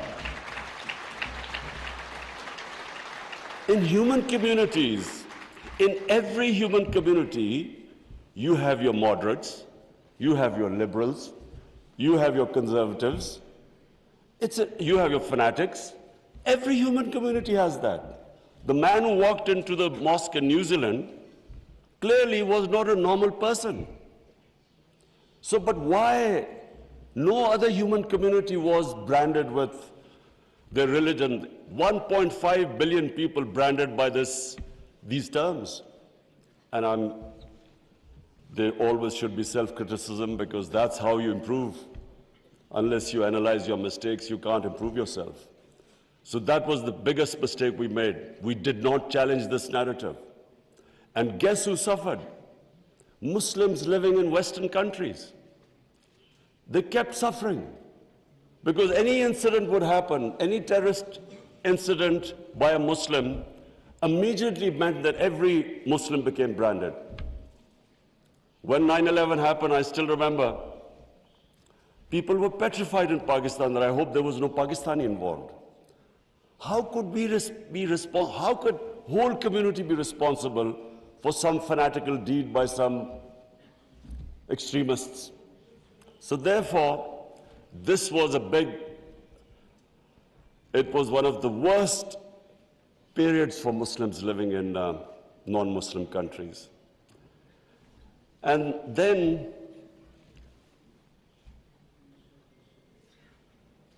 in 1989, there was a book called Satanic Verses, written by a Muslim who knew, because he came from a Muslim family, he knew the reaction in the Muslim world amongst the Muslims if he insulted or mocked or ridiculed our Holy Prophet, peace be upon him. But what happened after 1989 was, rather than again the Muslim world coming up with an intellectual narrative, trying to explain to them that why do we feel, why are we so hurt when our Holy Prophet is ridiculed? Why does it hurt us so much? Living in and knowing the Western societies, I knew why they couldn't understand, because they do not treat religion like we do. Jesus Christ is not treated the way we in the West the way we treat our Holy Prophet here. So they couldn't understand what was going on. Why were there demonstrations? Why were there death threats to Salman Rushdie? So they kept thinking that the Muslims do not allow freedom of expression. So Muslim world is intolerant. It doesn't allow freedom of expression. They were able to vilify our religion.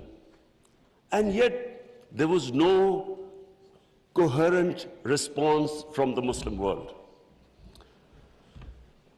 And therefore, we kept into the cycle. Every few years, there would be some cartoons, insulting cartoons against our Prophet. Every few years, there would be something insulting him. We would respond. There would be some act of extremists. They would not respond. So this Islamophobia, this cycle, kept getting worse. And poor Muslims living in Western societies kept suffering. So that's why I'm really pleased that for the first time it has been acknowledged that Islamophobia is a reality and something needs to be done about it. And from now onwards, we hope that we will be able to put forward a narrative that why it hurts us so much. And honorable foreign ministers, let me just say that I only came into politics 25 years ago. I was watching this Islamophobia building up in Western societies. But two, I wanted my country. We were the only country which became independent in the name of Islam. And so,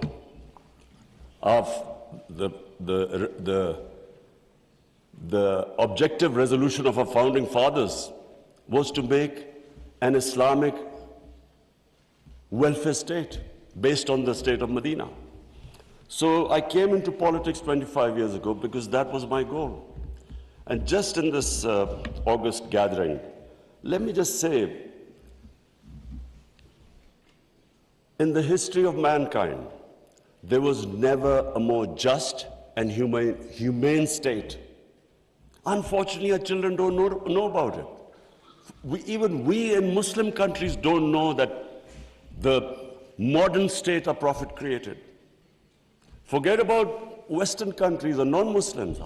How would they know about it when we ourselves don't understand that he created a state which laid the foundation of one of the greatest civilizations in human history for the next few hundred years. And that foundation was laid in the state of Medina. So what was that foundation? This is again what most people don't understand.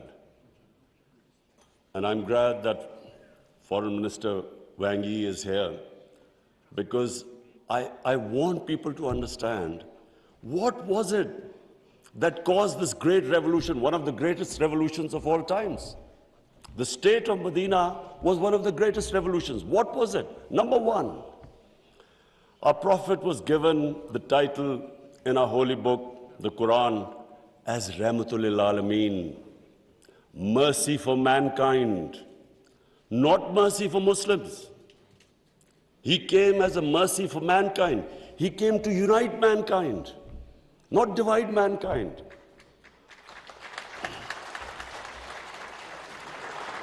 Allah for Muslims is Rahmat Rabbul Alameen, not Rabbul Muslimeen. We do not understand, we Muslims don't understand the great mission our Prophet came in this world for, to unite humanity. The Charter of Medina was signed with Jews, with Christians, with Sabians, and with pagans. All became part of a human community. We don't even realize that in 10 years which the Prophet came to Medina and then he left this world, people think that it was, through conquests and through the sword. Hardly anyone knows that in these 10 years, there were only about 1,200 people who were killed in battles. In these 10 years, 1,200 people died and Islam spread all over Arabia. So it was a revolution of ideas. He created a new system. So the state of Medina, he created the best rule of law. The basis of a civilized society is rule of law. His saying that even if my daughter commits a crime, she will be punished. No one is above law. His saying that many nations before you have been destroyed, where the powerful crooks were exempted, were given immunity, and poor crooks were put into jail. If you look at the world right now, Excellencies, I can tell you, just look at all the poor countries. Look at the countries which have poverty. There will be one thing in common. They cannot catch the white-collar criminals. They only end up putting petty criminals in jail. This is the biggest problem which our Prophet, peace be upon him, predicted almost 1,500 years ago. The developing world is poor, not because they lack resources, because they cannot put the powerful criminals in jail. There's a fact-eye panel report by Secretary General of the United Nations. According to this report, and this will shock all of you, that every year, $1.6 trillion leave the poor countries and end up in tax havens and in the developed world. $1.6 trillion according to the fact-eye panel report of the UN Secretary General. Just imagine what is going on. Poor countries are being robbed simply because we cannot put the powerful criminals in jail. We cannot bring them under the rule of law. This is what our Prophet predicted. And this was the state of Medina where he set up this system of rule of law, no one above. And two of the first four Khalifas, two of the first four heads of state of Medina ended up in court of law. And one of the most revered and respected figures of Islam, who was the fourth Khalifa, he loses a case against a Jewish citizen because the judge refused to accept the testimony of his son. This was the justice system there, which laid the foundation of this great civilization. So what does it show? Number one,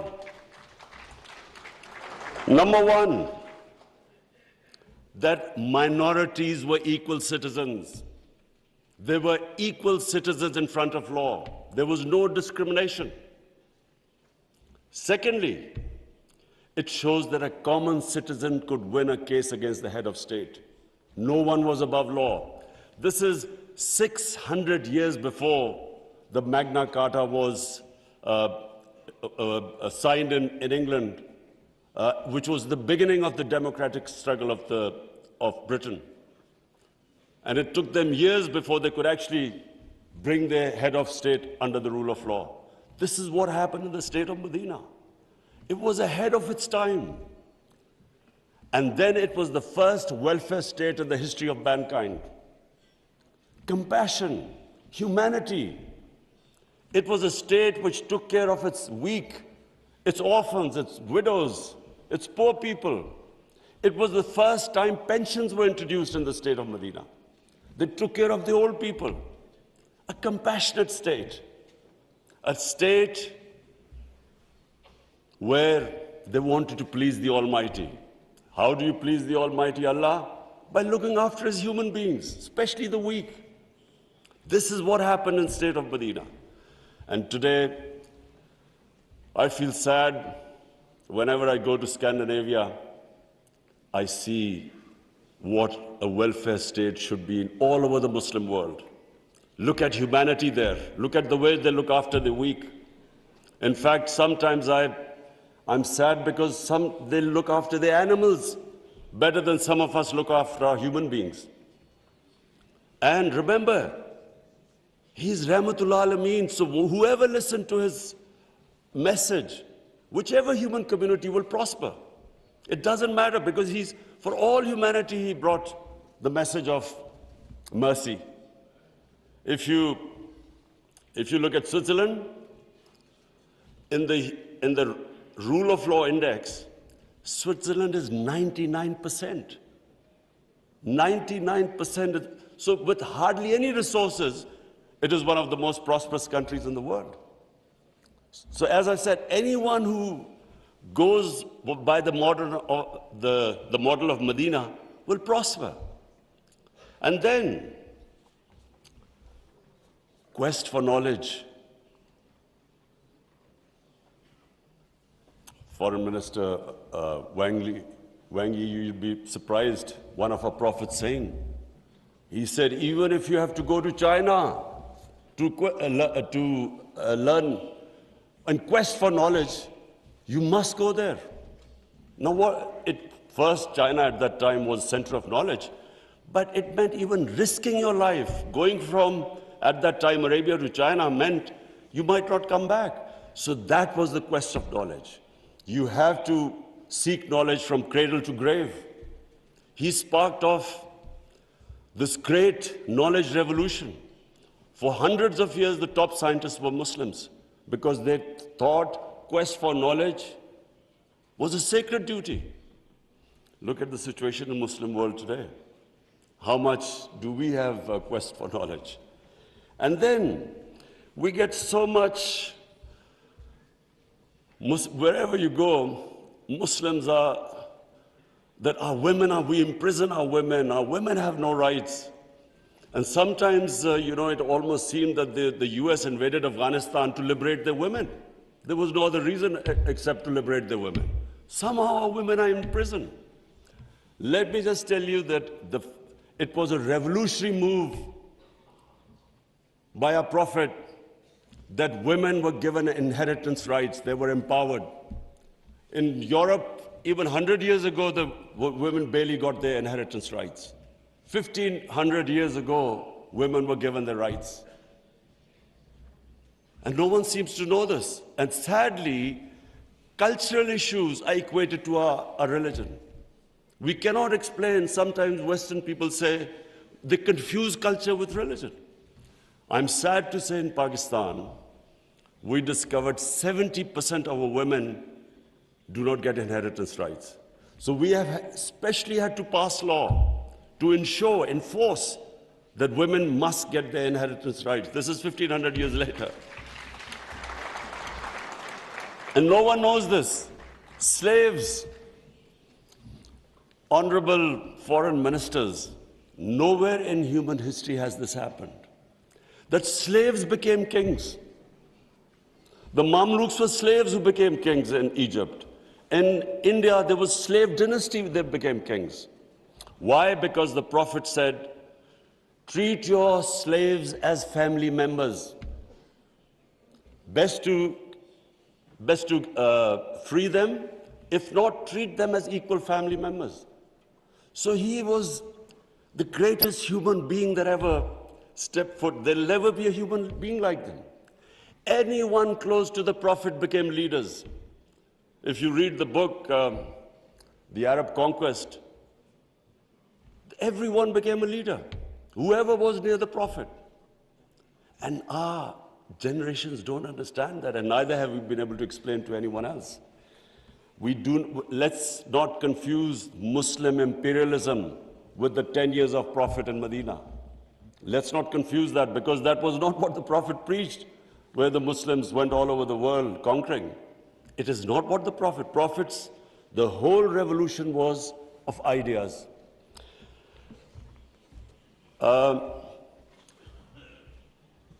Honorable foreign ministers, one of the ideas of OIC is to protect Islamic values. So now I will say something which is completely different. I believe that Islamic values never have been so much under threat as they are right now. And I bring this to this August assembly because when I became the Prime Minister, I asked the police chief, asked him what the crime chart. I was amazed to note that sex crime, child abuse and rape is the fastest growing crime in this country. So we did further investigation. We discovered that the mobile phone, the sort of pornographic material available on the mobile phone to children, this has never happened in human history. So the material available is causing havoc in our society without us knowing. Parents don't know what's happening when a child goes into his room or something. They don't know what he's watching on his mobile phone. It is very important that this August forum, we should plan how to combat this, because it is already having a huge impact. We have a rise in divorces. We all know that the more vulgarity, the more a society gets permissive, it has a direct impact on the family system. One of the most important things about Islam is that our religion protects the family system. We have values like we respect parents, we have respect for our teachers, but the culture that is coming through social media, we really need to think carefully, how are we going to protect our generations? I have formed in Pakistan a Rahmatul Alameen authority of scholars. The whole purpose is, how are we going to give an alternate point of view to our children? Cartoons, how do we, because children get influenced from that age onwards. How do we strengthen our children against this unpredictable social media revolution? How do we know where it is going? So I think that I thought at this meeting I should mention, because we need to start thinking about alternate media, how we can combat. You can't stop social media, but we can give our children, fortify them, strengthen them ethically and morally. Now I come to two important political issues. One is Palestine and the other is Kashmir. Honorable foreign ministers, we have failed both the Palestinians and the people of Kashmir.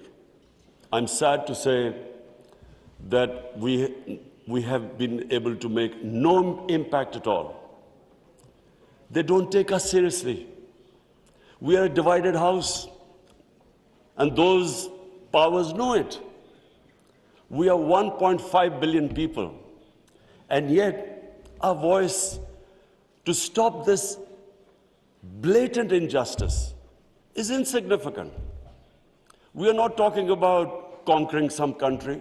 We are simply talking about the human rights of the people of Kashmir and Palestine, the international law, which is on their side, United Nations Security Council resolutions that back their right. In Kashmir, the international community promised them the right to decide their own destiny through a plebiscite.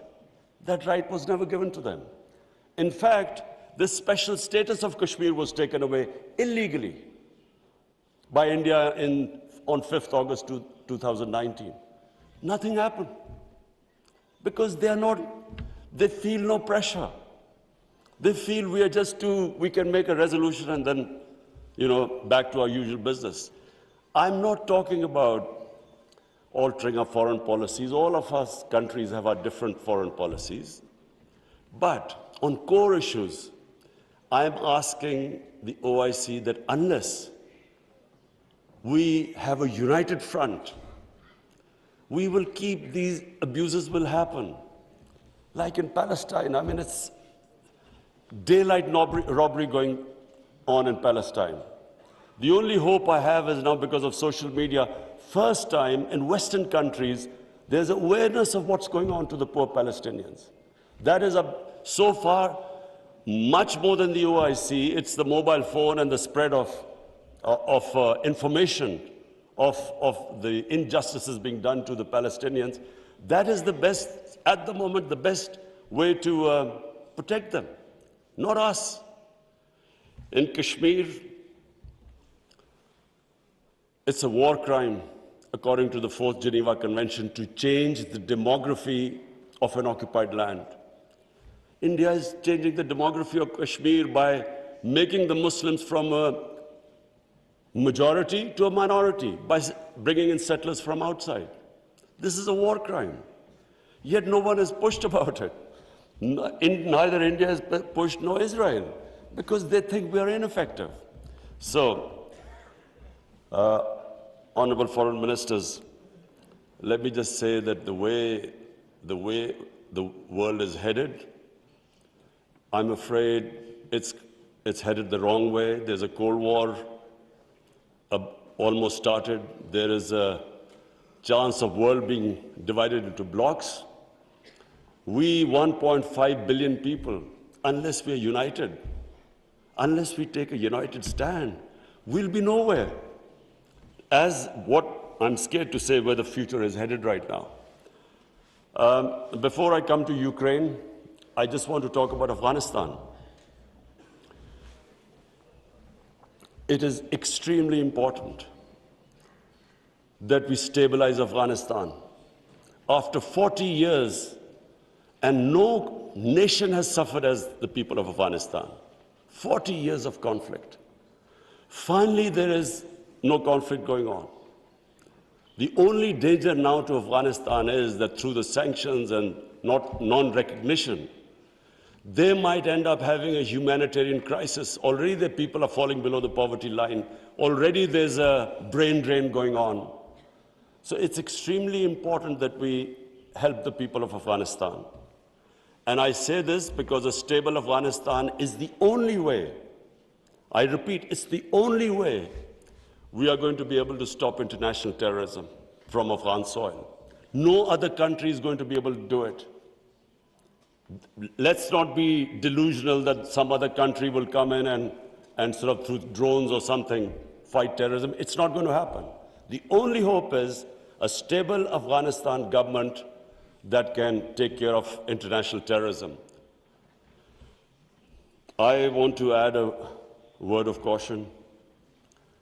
Anyone who knows the Afghan character should be cautioned that please do not push the people of Afghanistan to do things where they feel that their sovereignty is being threatened.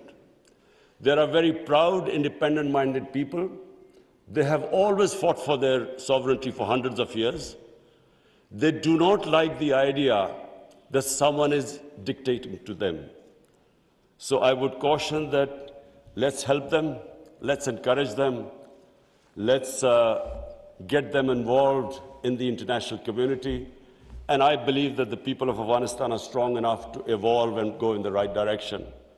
But please let's remember that the Afghan character does not like outside interference. And finally, I come to Ukraine. I'm, like I think everyone here and the rest of the world, we're all worried about what's going on there. May I suggest that the OIC, during its discussions, the foreign ministers, we should think about how we, represent 1.5 billion people, how we can mediate, how we can bring about a ceasefire, how we can try and put an end to the conflict. I'm going to meet His Excellency Wang Yi after this, and I want to discuss how maybe OIC, along with China, how we can all step in and try to stop this conflict, which is going to have, if it keeps going the way it is, it will have great consequences for the rest of the world. I have already, as the head of the government here, I can tell you that we are already suffering.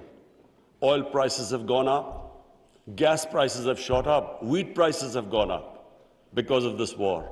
And if this keeps continuing, this is only going to get worse. So therefore, we should,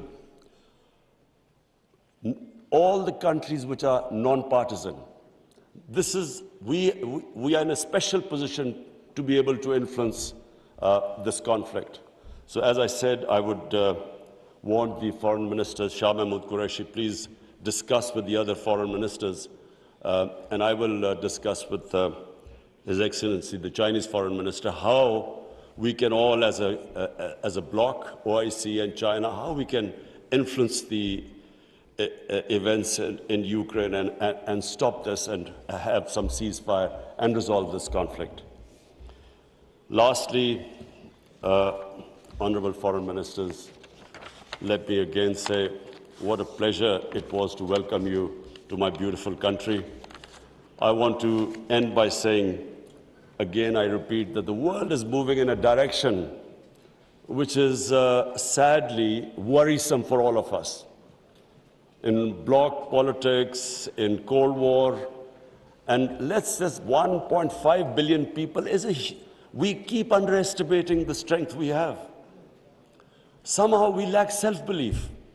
As a sportsman, I can tell you that a team that has self-belief will defeat a team that is far more talented but doesn't have self-belief. We don't have self-belief. We somehow look to others to help us and get justice. But as where the world is headed, it is extremely important that we get united and on certain core issues take a stand. And let's not be dragged into this, into blocks, into the conflicts. We should stay as a bloc and show our power in bringing about peace rather than becoming part of some conflict. Thank you very much.